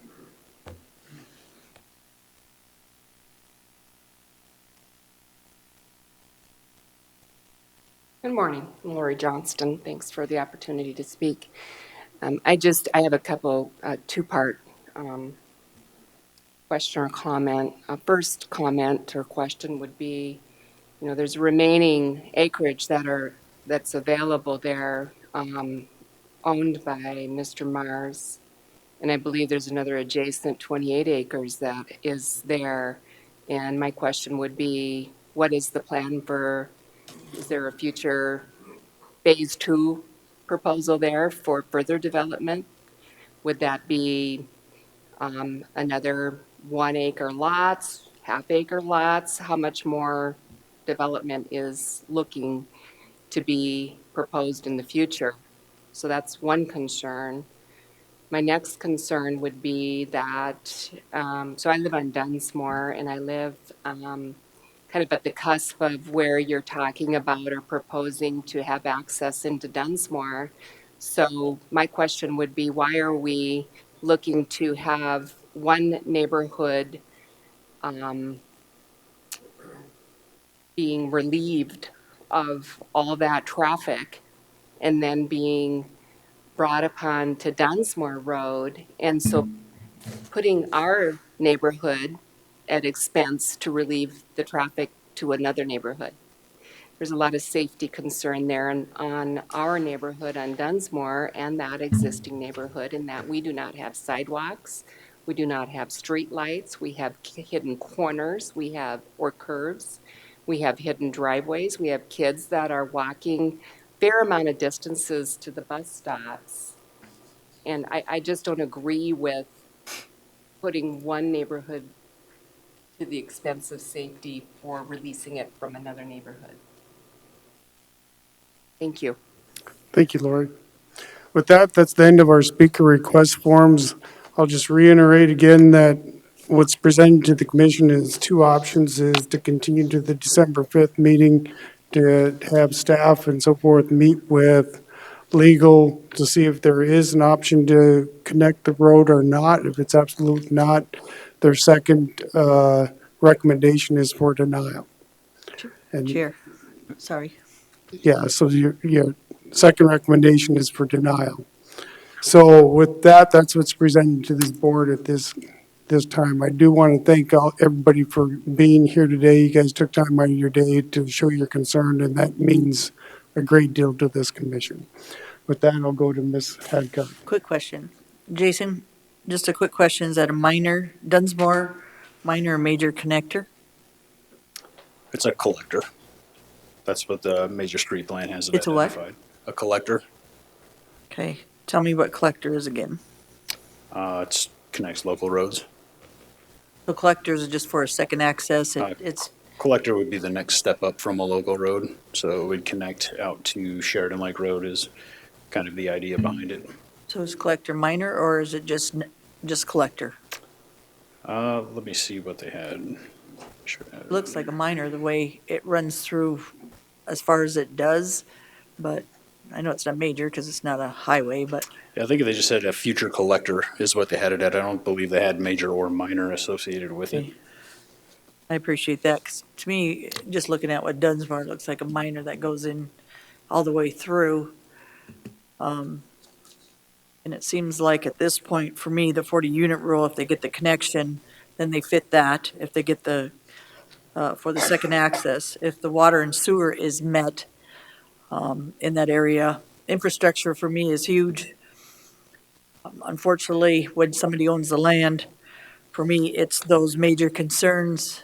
And I do it for anybody in that area for the same concerns if they could meet that criteria, because when you own the land, I follow the process and procedure for everybody in that area, and not just on this certain property. So for me, they end up getting that second connection.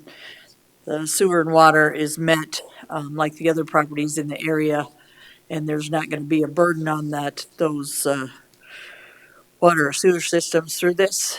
For me, I would have to treat them like anybody else, but at this time, they are not meeting that 40-unit rural connection, and I'm hoping that they can get that solution. So Commissioner Hadcock, I believe the applicant's agent can speak better to the utilities. The water is included on this map that's on the screen for you. Okay. I think lots 1 through 3 here on the north side are going to be able to tap into Colonial Pines. Anything to the south is going to be on a separate water system, and I'd ask. TJ? So the water system's all approved for all 12 lots. They just had requirements that they didn't want any curb stops in concrete, that they wanted them in yards. And it would be all 2-inch service lines to every house to accommodate the fire suppression systems in homes. Okay. With hydrants. And do they have the means to get that? If they put those compression systems, that water is going to be able to meet and work for those compression systems in the houses? Yep, there's an 8-inch high-pressure line coming down on that 50-foot easement on Donheiser's property, and that connects into Mr. Wagner's property to the west. Thank you. And they would connect, and then every lot's over an acre, so they would all be on septic. Okay, thank you. Mr. Chair. Mr. Roskinek. My takeaway from this is that Mrs. Donheiser does not want to give up that 50 feet because she wants to retain the quality of life that she originally purchased the property from. And there's also that safety component that we really need to be focused on. And so I think the folks that spoke today, they still want to retain that quality of life that they bought into. And they have safety concerns with the current conditions that are currently out there. So that's my 2 cents worth, Commissioner. Okay. Is there any Mr. other? Chair. No? Mr. Laster? I've been pretty consistent on the 40-unit rule, especially I keep asking that if we're going to readdress it, then the staff needs to readdress it so we can, if we want to change it. But since we haven't adjusted it, changed it, or anything of that nature, I've been pretty consistent to vote no when we don't have that access. To me, I want to see that access because I think it's safety for everybody in that community. I know a lot of y'all don't want that access there, but if that access, even if there was no development there, that would be very beneficial for access straight across Dunsmore so that everybody can get out depending on if there's a fire and where that fire is located. But my biggest hang-up has been consistent on these areas that are developed without, or within a 40 unit, that exceed that 40-unit rule. So I'm going to be against it purely because of that. Now, if it's continued so that legal can do what they need to do, I'm fine with that. But I tend to be against it if it doesn't have that access that's required. Mr. Chair. Mr. Drews? I'm going to suggest that maybe there's a third option on this, that we could deny without prejudice. I have a feeling that in the next 2 weeks, they're not going to have time to come to some result. And so this would possibly satisfy those property owners to an extent and still give an opportunity for the legal teams to see if they can work out some kind of a resolution to the issue. Thank you, Mr. Drews. So at this time, we have no motion on the floor. We had the discussion. Is there a motion? Mr. Chair. Mr. Drews? I'd move that we deny without prejudice. Second. Motion's been made to deny without prejudice by Mr. Drew and seconded by Ms. Hadcock. Is there any further discussion from the commission? Chair. Ms. Hadcock? So when this comes up, so the neighbors would know, if we could tell them how to know that it's going to be on the agenda if they'd like to show up again. The process and procedure of that. Jason, if you would tell us, please. Thank you, Jason. Yep. Notices just like this for this request, they'll go out again, Okay. advertising for that meeting. Okay. That way you're not in the dark. But, Mr. Chair, they can do Mr. it, how soon can they reapply? As soon as they feel that they have enough resolution to the issues at hand. Right. It's unlike a standard denial, which they can't reapply for within a year, but that's when they can apply as soon as they Right. get the issue resolved, just so the public is aware how that process works. We do have a motion on the floor. Is there any further discussion? Any further comments? Seeing none, all in favor indicate by saying aye. Aye. Aye. Opposed? Motion carries. Thank you, folks, for coming today. I'd look for a motion to adjourn from the Board of Adjustments. So moved. Second. Moved by Laster, seconded by Hadcock. Any discussion? Hear none, all in favor indicate by saying aye. Aye. Aye. Opposed? Motion carries. We'll give the room a little time to clear out.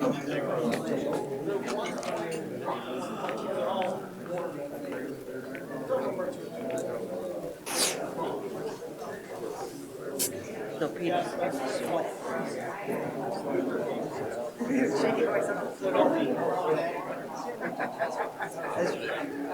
Thanks to see people comment. Seriously, you're keeping track of where we're going, which is good. I never minded. Beating on somebody.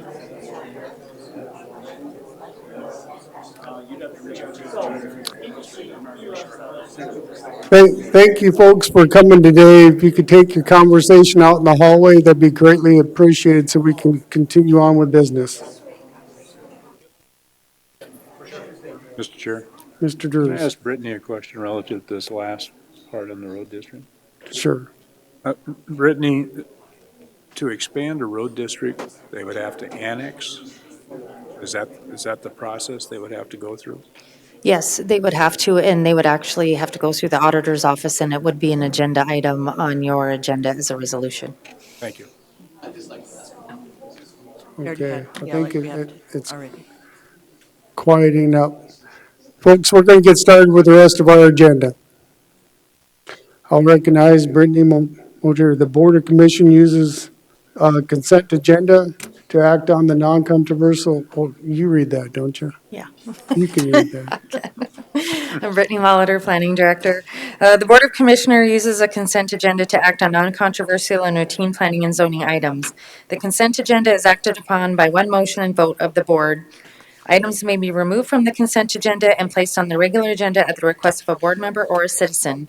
The consent agenda for planning and zoning contains as following items. Item B is Plan Unit Development Review, PUR 0408 for 6S Properties LLC, to review a plan unit development that allows up to 5 residential lots in a neighborhood commercial area, and the Planning Commission recommended approval of Plan Unit Development Review, PUR 0408 with 8 conditions. Item C is Plan Unit Development Review, PUR 0902 for the Salvation Army, to review the Salvation Army Camp Plan Unit Development, and the Planning Commission recommended approval of Plan Unit Development Review, PUR 0902 with 20 conditions.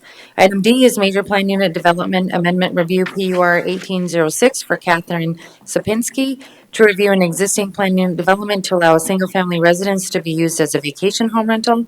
And the Planning Commission recommended to end Major Plan Unit Development Review, PUR 1806 with the applicant's concurrence. Item E is Major Plan Unit Development Overlay Amendment Review, PUR 23-02, for Katie Smirnova and Brett Wallfish to review an existing plan unit development overlay to allow a specialty resort.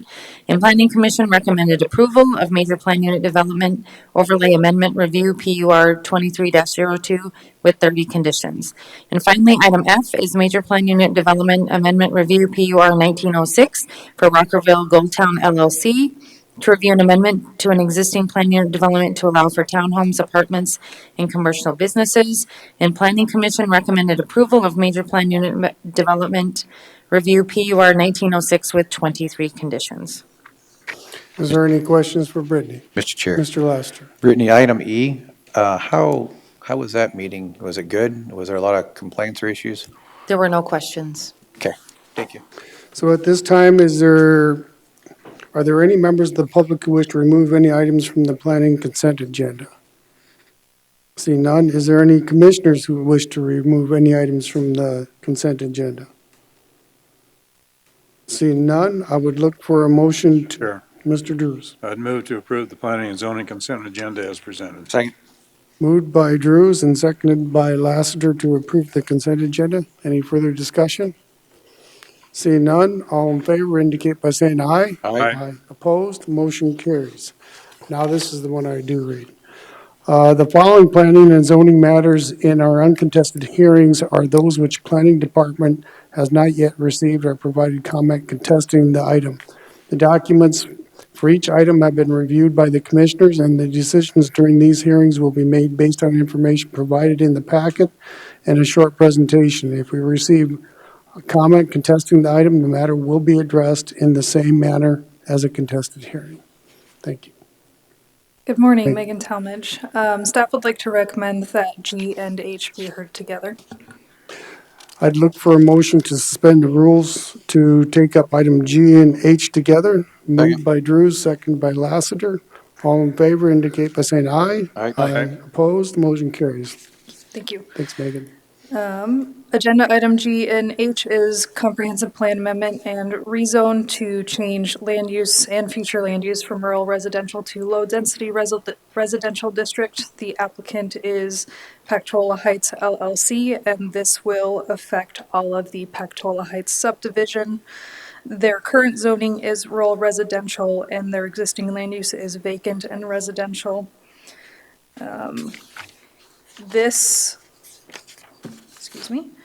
Pactola Heights was subdivided in 1979, and the subdivision has remained unimproved since the creation of the subdivision. The standard for what we know as rural residential at the time was 1 acre lots with 25 feet setback. The applicant has concerns with topography and meeting that 25 feet setback. They're working on improving the road currently. But since there is a well lot that is 0.04 acre, which is less than the 0.5 acre minimum of low-density residential, they needed a variance. Staff has received that variance and will be heard on December 5th. So staff recommends that these two items be continued to December 5th Board of Commissioners meeting. Sure. Thank you, Megan. Not clear on the motion. We got two items, so we We got. take G first Yeah, and we got also to take move one on up to first. G, So you're making the motion on G to continue to, December 5th.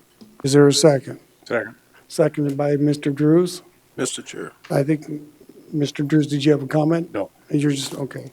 So I have a motion and a second on item G to continue to December 5th. Mr. Roskinek. I just want to thank Megan for working with the applicants on this. It's one of the more difficult ones, but I think we're slowly navigating through it, so thank you, Megan.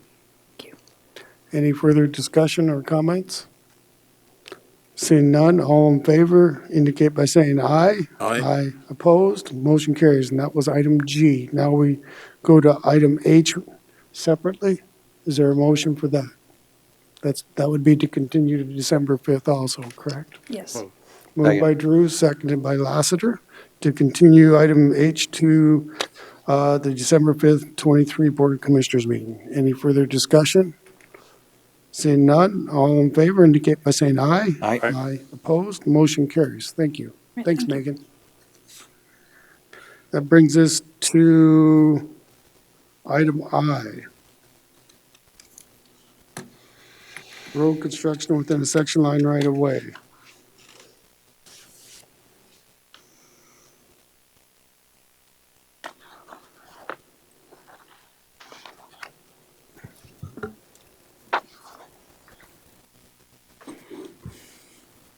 All right.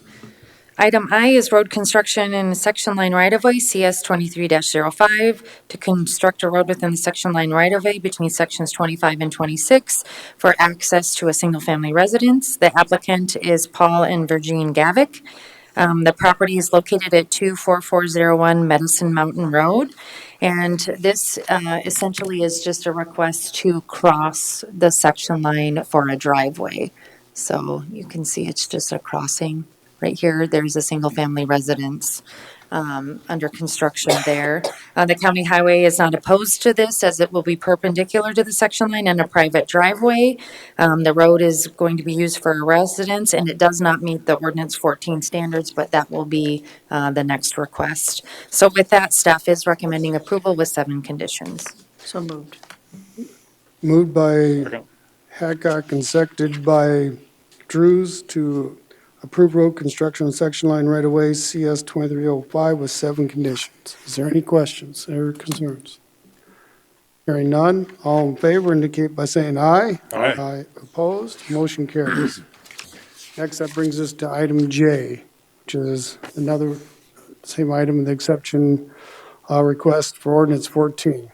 Mr. Miller. Strange. We haven't had one of these, or I think we've had one other one. This is an exception to request to not build the ordinance 14. The highway department isn't, like Brittany said, opposed to this due to the fact that it's a private driveway and they're perpendicular to the section line. So the physical surroundings, shape, topography, hardship, no. Topography conditions are conducive to building to ordinance 14. I guess I don't know exactly what I need to order or read on all this, but we'll stumble through it, I suppose. Not building to ordinance 14 standard will not be detrimental to the public welfare or injurious to other property owners as it's a private driveway. There's no impact to the traffic on public roads as this is a public driveway. There is no increase to fire danger, hindrance, or emergency services as the construction meets standard for private driveways. There are no public safety concerns as this is a private driveway. Providing any type of improved access is going to increase property values in the area. With that, I'll stand for any questions. Is there any questions for Joe? Mr. Chair. Mr. Roskinek. Move to approve ER 09-28-23-1 with 2 conditions as this is a private driveway across any section line. I have a motion by Roskinek, seconded by Drews. Any further discussion? Hearing none, all in favor indicate by saying aye. Aye. Opposed? Motion carries. Item K. Item K is road construction in the section line right-of-way, CS 23-06, to construct a road within the section line right-of-way between sections 25 and 26 to access a single-family residence. The applicant and owner are Paul and Virgin Gavick. The location is 24001 Medicine Mountain Road. And again, the Highway Department is not opposed to this, as it will be perpendicular to section line and a private driveway.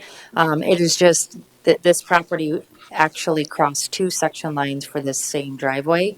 So this is just the other section line portion here that's crossing, that will not meet ordinance 14 standards, and staff is recommending approval with 7 conditions. Mr. Chair. Mr. Drews. I'd move to approve road construction in section line right-of-way CS 23-06 with 7 conditions.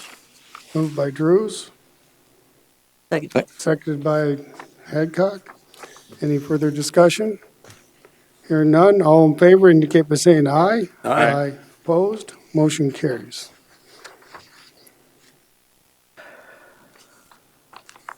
Item I. Item I is this gentleman was fortunate enough to have 2 section lines on his piece of property, so this is just the other one. Our comments are the same as the previous. This is actually L. I'll move approval on L. Second. Moved by Hadcock to approve the ER item 2823-2 with 2 conditions, as this is a private driveway crossing the section line, seconded by Laster. Any further discussion? Seeing none, all in favor indicate by saying aye. Aye. Opposed? Motion carries. Next, this brings us to item M, which is public hearing and ordinance amendment OA 2301, Pennington County, to amend section line 319, section 319 vacation home rentals. Mr. Chair. Wait, I think we have a gentleman that wants to. Oh, For the last, those are my things. I didn't have no speaker request No, form. he didn't fill it out. Oh. He's the applicant on those 2. They did approve them. I know, I'd like to request my money back, because they should have been, I went to the. So can you identify yourself? Paul Gavick, Paul Gavick, okay. 24001 Medicine Mountain Road. I went to get my permit for my house. They said, oh, well, you gotta go, down to the highway department, and they have to give you whatever, they have to certify something. I went down there, they were very nice. They said, no, you're surrounded by Forest Service. Forest Service doesn't even acknowledge section lines. And so I said, oh, okay. So we went back to the counter upstairs here, and they said, oh, yeah, no, they're wrong, we'll fix it. So then they said, well, you got to go back down there and do something else. I don't know what it was. Went back down there again, and they said, this is ridiculous. It's on your own land. There's prescriptive easement, because it's been over 20 years. That road's been there for over 20 years. You shouldn't have to do anything. I bring it back to the counter upstairs. They said, no. So then I said, okay, show me the law, the South Dakota codified law that says that I have to do this. And they sent me the part that said that you could condemn the land on a section line to build a road if you wanted to. I said, well, that doesn't say I have to get a permit. I spent $1,400 to be here today. And I just think it's ridiculous that even happened. Okay, sir, what I want to pass on is that the process to appeal that money back, you can go up to the office and put a request in that. The commission today cannot take any action on something that's not on the agenda. So you've expressed your concern, but I would do an appeal or request your money back through the equalization. They could put it on our next agenda. Planning. Yes, sir. Mr. Laster. Well, my question is, are you building a road or are you building a house? I'm building a house. And you're not doing anything with that driveway, correct? I put some crushed limestone on it. Okay, so, but you're asking for a refund for the $1,400 you spent for the notifications and whatnot, because The so-called permits that I needed to do this, it shouldn't have, I don't believe that it was legal to do that. So he applied for a permit, but because the way everything is written or the way it's interpreted, is that he had and if you don't mind, Brittany or Cody, whoever, I just say Cody now, I didn't see you earlier, so. So that way we're familiar with the process, because if what I'm understanding, and Joe, you can jump in too, if your department said he didn't need to do anything, I want to understand the whole process, because if he didn't need any access, because he already had access across it, why did he have to go through this process just for a building permit? So Cody Sack, environmental planner. So a section line is public right of way.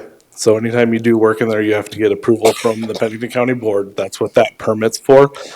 The highway department, since it's public right of way, you have to meet ordinance 14 standards. So since the road wasn't meeting ordinance 14 standards, he had to request waivers to it. And there was like a 2-track trail in there. However, so if you're accessing it for like agriculture uses, that doesn't necessarily need a permit, but when you do a change in use, it required that permit. But that easement and that road's been there for 20 years, accessing that house that's there, That right? house is brand new within the last 2 years, and there was no permits applied for it. So if he would have came in for the building permit for his house, all of this would have came out before But I did. the building permit for the house. All I know is the house was built and septic was put in prior to any building permits being applied for or septic permits being applied for. So.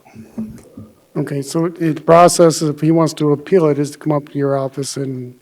So he can request penalty fees back, but he can't request application fees back. He can absolutely come on. Was he charged any penalty fee? I believe he was, yes. Okay, so that'd be the process to follow, sir.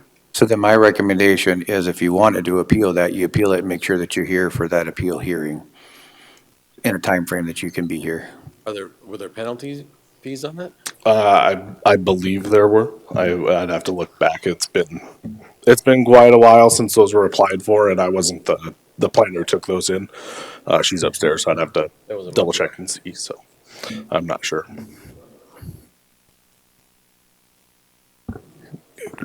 Good morning. I think it's still morning. Joe Miller, Pennington County Highway Department again. So the part of the $1,400 that he's speaking of is he crossed 2 section lines, so he was required to get 2 exceptions requests. And with our new ordinance 14, each exception request was $500. Because getting an exception to not build to ordinance 14, that's where there's 1,000 of that. I don't know where the other 400 is coming from. Maybe Brittany and Cody can allude to that. But the $1,000 of that was for the exception request not to build to ordinance 14. That was through our office. And we apologize for any misinformation. Like I said, this was a relatively new process. This used to go through planning and zoning solely, but now it's kind of a twofold process with the exception request coming through the highway department instead of planning and zoning. So he did get the runaround a little bit, but I think the exception request fees are fair and adequate. So, sir, we can't, like I said, we can't take action today, but if you can't get anything resolved upstairs with these people today, we could put your item on the agenda at our next December 5th meeting with all the information provided to the commissioners so they're prepared to make a decision. So that's the option I can give you today. I'm just telling you, I'm frustrated with the whole process. And you guys run the show, so I would suggest you fix it. So Chair, Thank you, sir. can I say something? Did you contact your commissioner? Because a lot of times when people are frustrated or can't figure out the process, a lot of times, and been doing that the last 3 weeks with people, always contact us. So that way too, we can contact the planning department or even the highway or even show you the process. That makes a huge difference because you're right, that's what we're here for. Yep. And Mr. Chair, he touched base with me in the audience when we were during the break. That's the reason why he was looking at me, because I was like, all right, from what you're telling me, this is the process. Okay. So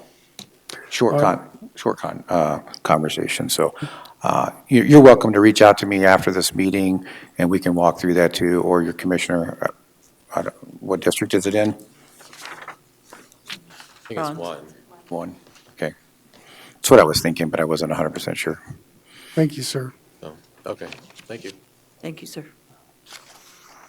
So next, this brings us up to item M. It's a public hearing on ordinance amendment 08-2301, Pennington County, to amend the section 319 vacation home rental to amend and supersede the existing section 319 vacation home rental, continued from 11/7/23 Board Commission meeting.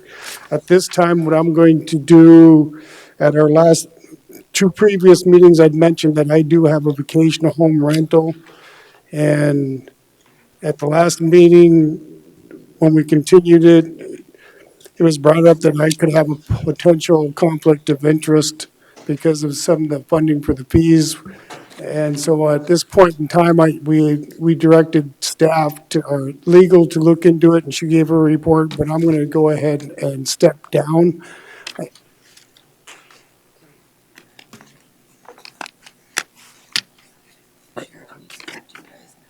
Okay. Right in the middle of my speech. So I will be stepping down, and I have a speaker request form just to be on the safe side so there's no perception.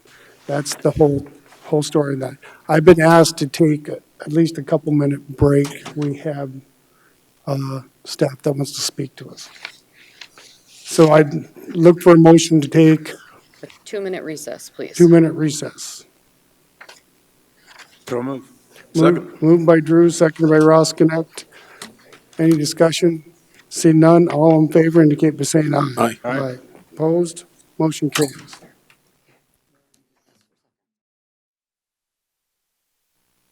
Okay, we're going to go back into session. As I said just before we went back into session, I will be abstaining from this vote, and I'll be coming down from the dais. I do have a speaker request form. I can speak on the item.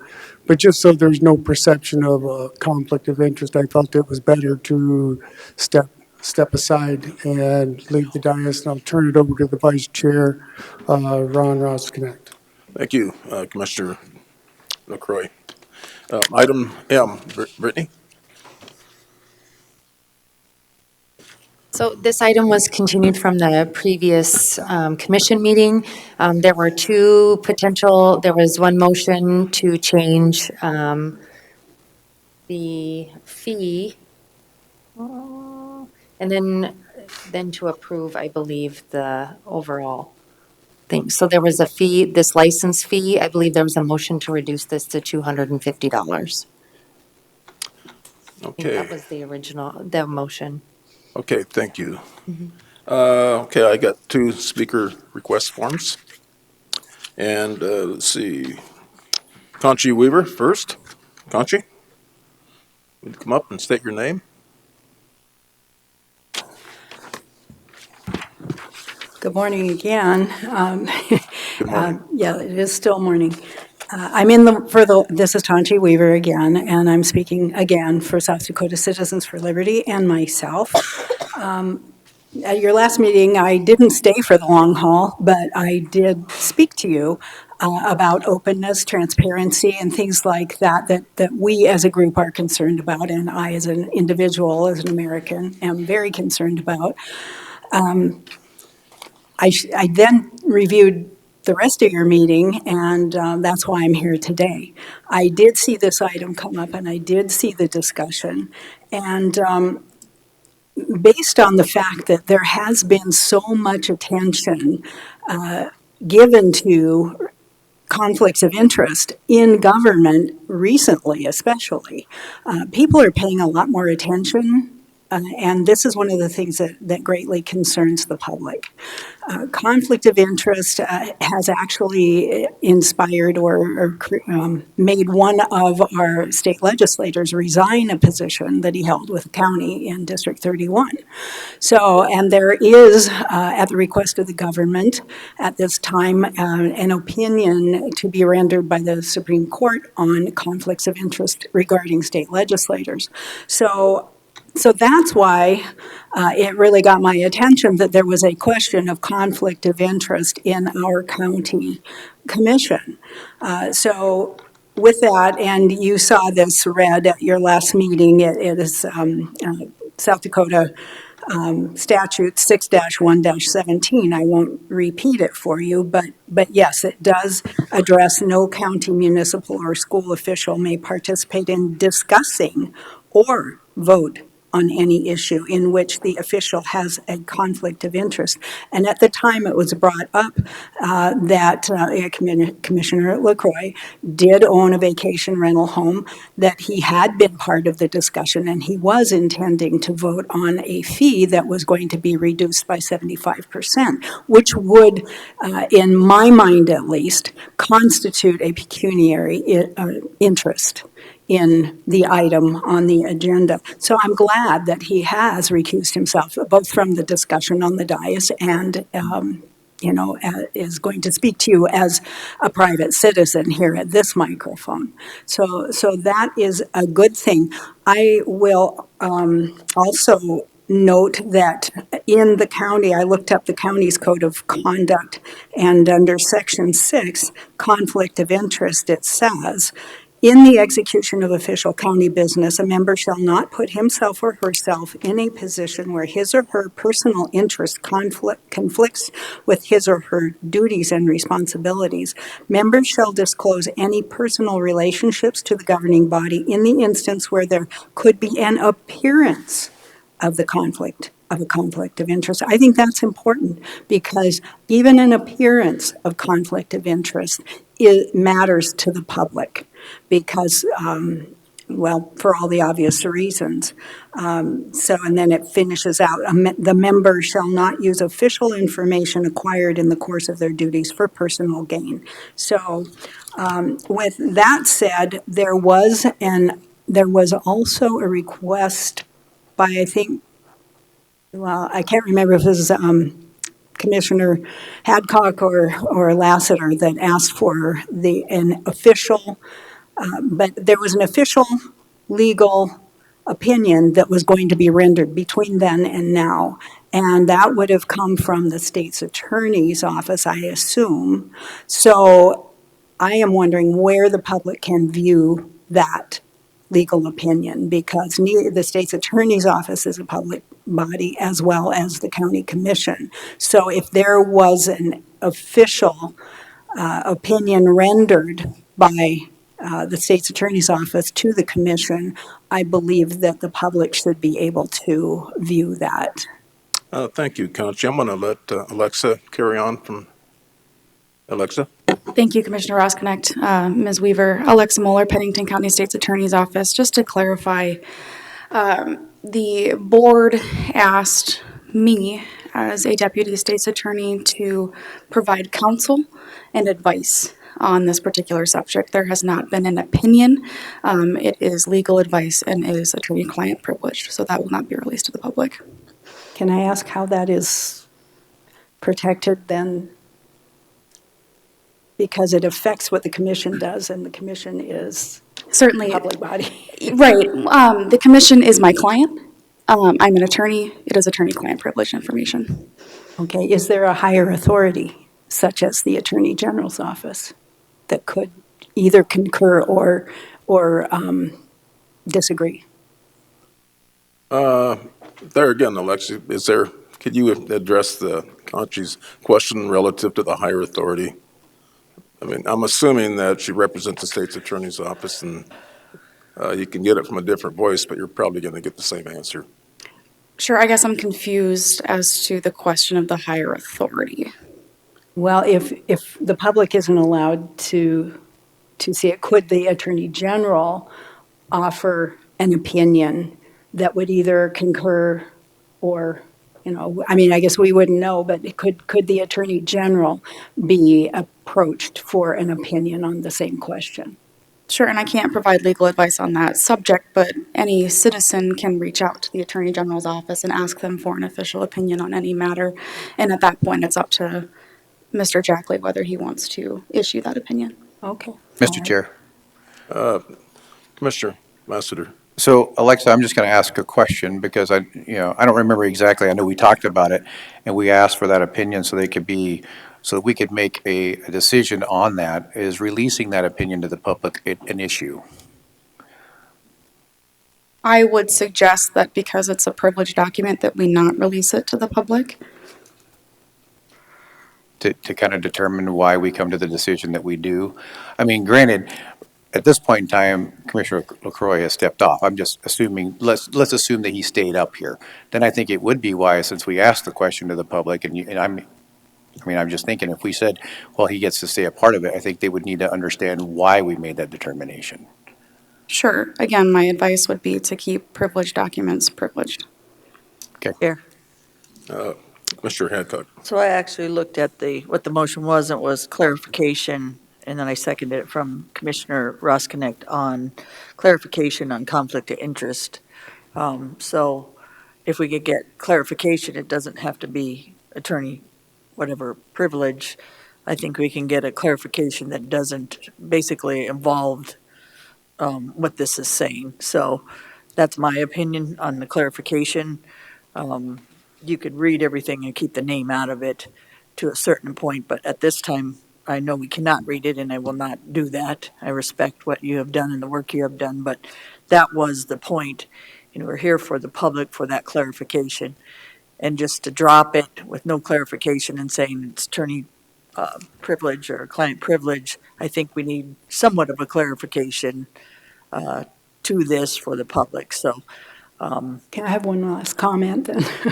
I agree. The goal of my request is so that the public and the commission have the same understanding of this requirement. Clarification. So, thank you. Thank you, Conchi. Second speaker request, Lloyd LaCroix. Thank you, Mr. Chair. Lloyd LaCroix, 1128 Alma Street. I decided I can just clarify a little bit more why I decided to come back here. I think after thinking about it over the last week, I took some thoughts, not reading what was said. I just thought it was best that I sit back because I think Ms. Hancock made a good point with the money. So, but with that being said, what I really wanted to talk about is the vacation home rentals themselves. You know, everybody's a little bit different on these things. I am different. My property I purchased is going to be a retirement home for me. I have a shop out there, a 40 by 60. I'm out there once a week. I use the vacation rental part as I've got another 5 years to go before I retire, then I can do what I need to do. And I can tell you that, you know, yeah, during COVID, there was a little bit of money made and it went right back into the property. This year we looked at it and it's breaking even. So it's not like it's a for-profit. I do have investment properties, long-term rentals and so forth, but those are here in Rapid. But as far as a vacation home rental, I see it as a different piece for me. I'm not in it to make a bunch of money. And quite frankly, what I've seen recently is with the number of vacation rentals on the market, the prices are driving them down to where people aren't, investors that come in that have money in hand can't pay not only the upkeep, but the management fees to be able to keep them into where they're making the money. So you're seeing some of those come off the market as far as Airbnbs. You know, I also take a look at, you know, what you have in front of you today is some work, not only what a second group has done, but also what you guys have done. If this gets denied, you go back to the original. I think there's some good strides that was made in this one. Quite frankly, myself, I'm not that concerned with the $1,000 fee every month. I'm just looking for what a person gets for their money, and I think that's what you guys got to look at. As I said, my interests are different than some others. I mean, mine's going to be a retirement home for me, but I think there's been some good work on this part because quite frankly, in the public, I see it now. We've had the commissions. I've seen plenty of people come in front of you that use a space above their garage to rent out for vacation rental, and they're able to use that money to help pay the taxes, stay in their house, do whatever they need to do. That's what I see more for helping out the community and keeping people in their homes. I understand VRBs are getting a really bad rap because people went in and bought a bunch of places and started doing this, but quite frankly, you know, as a community, that's how we're going to be able to afford to stay into our homes. If you have that secondary dwelling on that property and be able to do that, you can do that and care for your parents, or you got family living with you. So that's how I see the vacation home rentals market. You know, I use them when I travel. In fact, I just looked at one. I'm planning on going to Phoenix in December, and I get up on there, and it's all apartments. Apartments and old motels that are getting made into VRBOs. And I'm just shocked. So you don't see that many of the houses. But I just wanted to share that. It's been a long time since I looked, but that's what I came up with when I did my search. So like I said, I just stepped back so that there would be no perception, and I just wanted to share my feelings on what I think VRBOs and actually tell you where I'm at with mine. It's more of a secondary home than a moneymaker. It's for me, you So know. the committee's recommendation were, I think license fee was one of the fees that were talking about. Yeah, So maybe I'll have Brittany come up and, my concern with my biggest concern was is that planning does a 3-year review, and that was every 2 years. So even if you kept it at 1,000, but made it 3 years consistent with how they're doing it now, I think that's fair. But you know, whatever you guys decide is your decision. That's what you base for. Part of that's the work that's going to be done from that department to make sure that everything's kept up, on top of what the state requires. okay. Yeah, just kind of a review, what fees we're discussing, just for record. Sure. So at the previous meeting, I believe actually Commissioner Drews asked me if the $250 would be fair, and I believe I said yes. That was for what now? For item K3, for the license fee. Okay, And there was further discussion about switching it from 2 years to 3 years. So the motion became the $250 every 3 years for K3, I think was the request for that change. okay.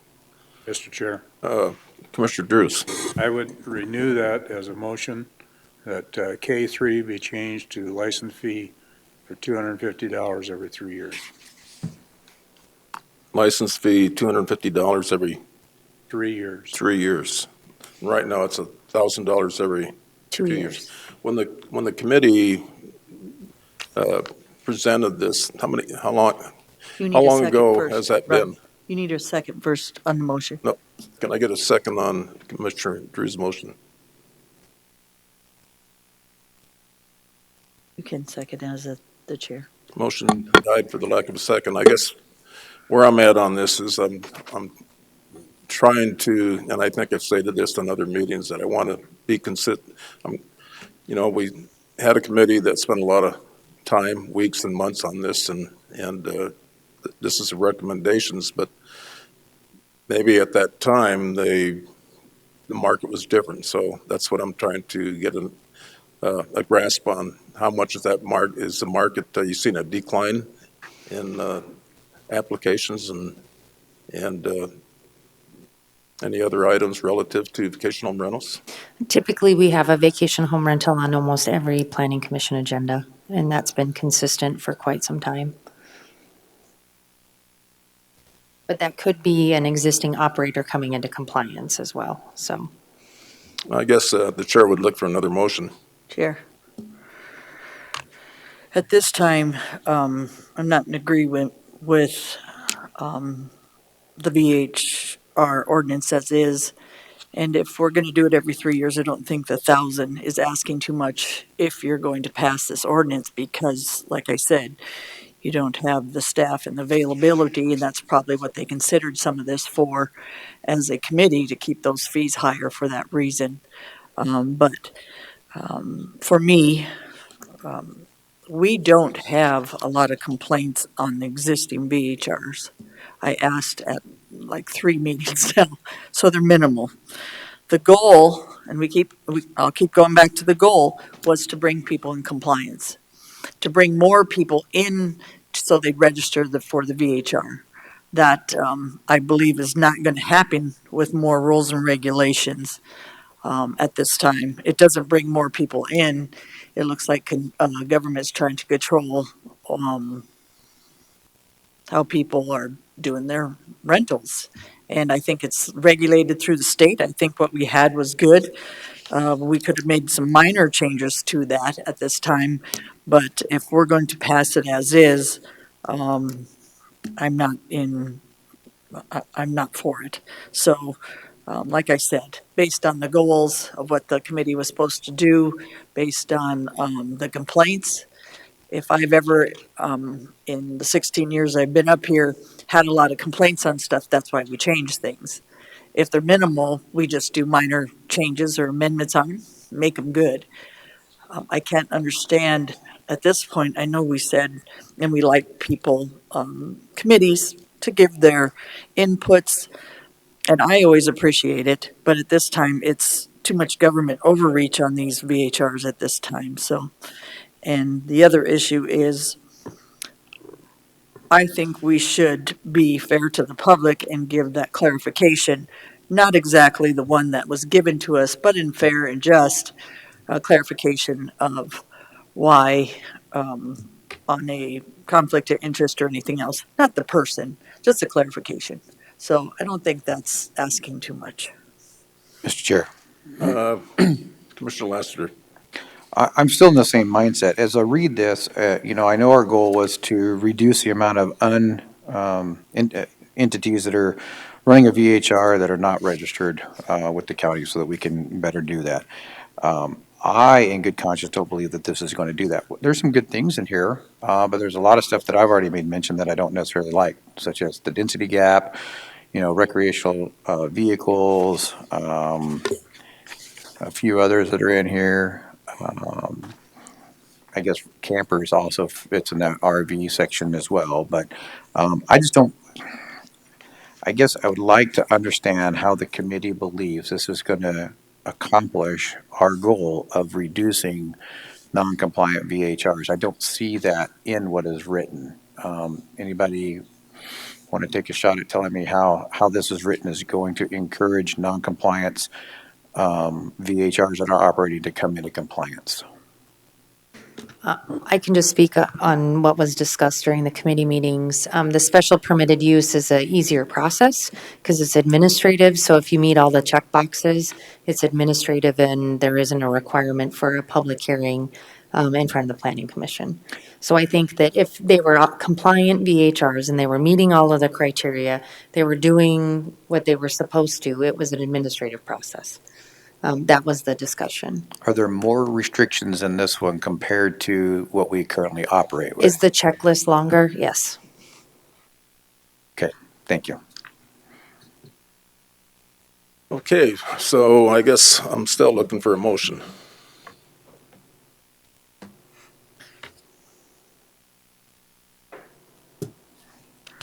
Chair, Commissioner Hadcock.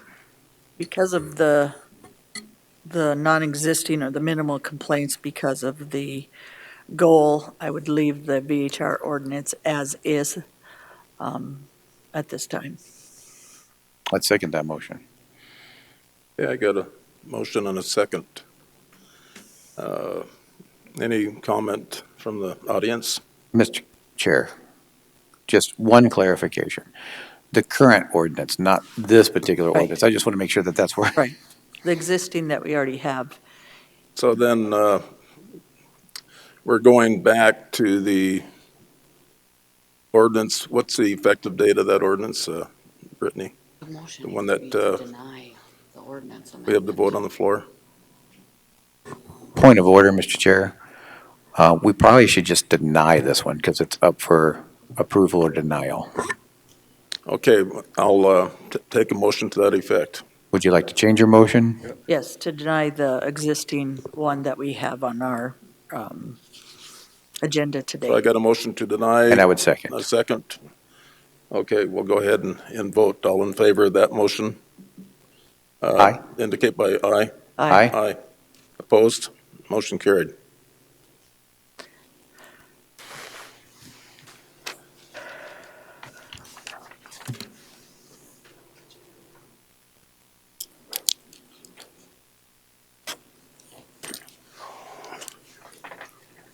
Thank you, Commissioner Roskinek. Next, that brings us up to the end of the agenda, and from my understanding, we have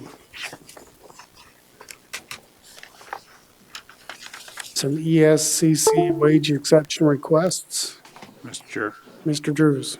I'd make a motion to approve the adjustment of Chantel Mosé from dispatcher 2, B23, step 2, $21.74 an hour, to dispatcher 3, B24, step 1, $24.07 per hour, effective January 8th, 2023, with retroactive pay of $4,334.67 to be paid in the December 8, 2023 paycheck. Moved by Drews. Second. Seconded by Hadcock. Any public discussion? Commission? Seeing none, all in favor? Chair, just one thing. Thank you for bringing this. It was a mistake that was overlooked. I think we could do this a little bit more in-house when it's a mistake, because they are registered. They already are on our radar for every month when you do the changes for employees. So anybody publicly can look at it. So just food for thought, that it doesn't really have to be executive session at this point or anything, which I appreciate that we did today, but just something that was overlooked. It wasn't something that, like I said, it's a step difference, I think, or something like that. So it seems like I don't know if we have to change or we already know that already, but again, I think we could save that without always having to vote on stuff like this. Yep. If it's a overlooked and the promotion was already done. That's true. That's why I conferred with you guys before the meeting to make sure you're okay, because Yes, sir. we don't want to have any personnel discussions on the dais. So if these are straightforward, let's do them. Thank you, Chair. Okay. Item number 2. All in favor indicate by saying aye. Aye. Opposed, motion carries. Item number 2. Sure. Mr. Drews. Move to approve reclassification of the operations manager from DBMC 41 to DBMC 42, and to move Thomas Reese from DBMC 41, step 12, $2,673.60 biweekly, to DBMC 42, step 14, $2,931.20 biweekly as a promotion to operations manager effective November 12, 2023. So I have a motion. Seconded by Lassiter. Any discussion? Chair. Ms. Hadcock. And again, it's a reclass, and not everything on a reclass needs to be voted on in executive session, and I appreciate everybody's discretion on that. And it's not about qualifications or abilities, it's just about a reclass, so appreciate it. Thank you. Any further discussion? Seeing none, all in favor indicate by saying aye. Aye. Opposed, motion carries. That brings us to item 20. Adjourn. Move to adjourn. Second. Moved by Lassiter, seconded by Roskinek. All in favor indicate by saying aye. Aye. We're adjourned. Threw you on that one, didn't I?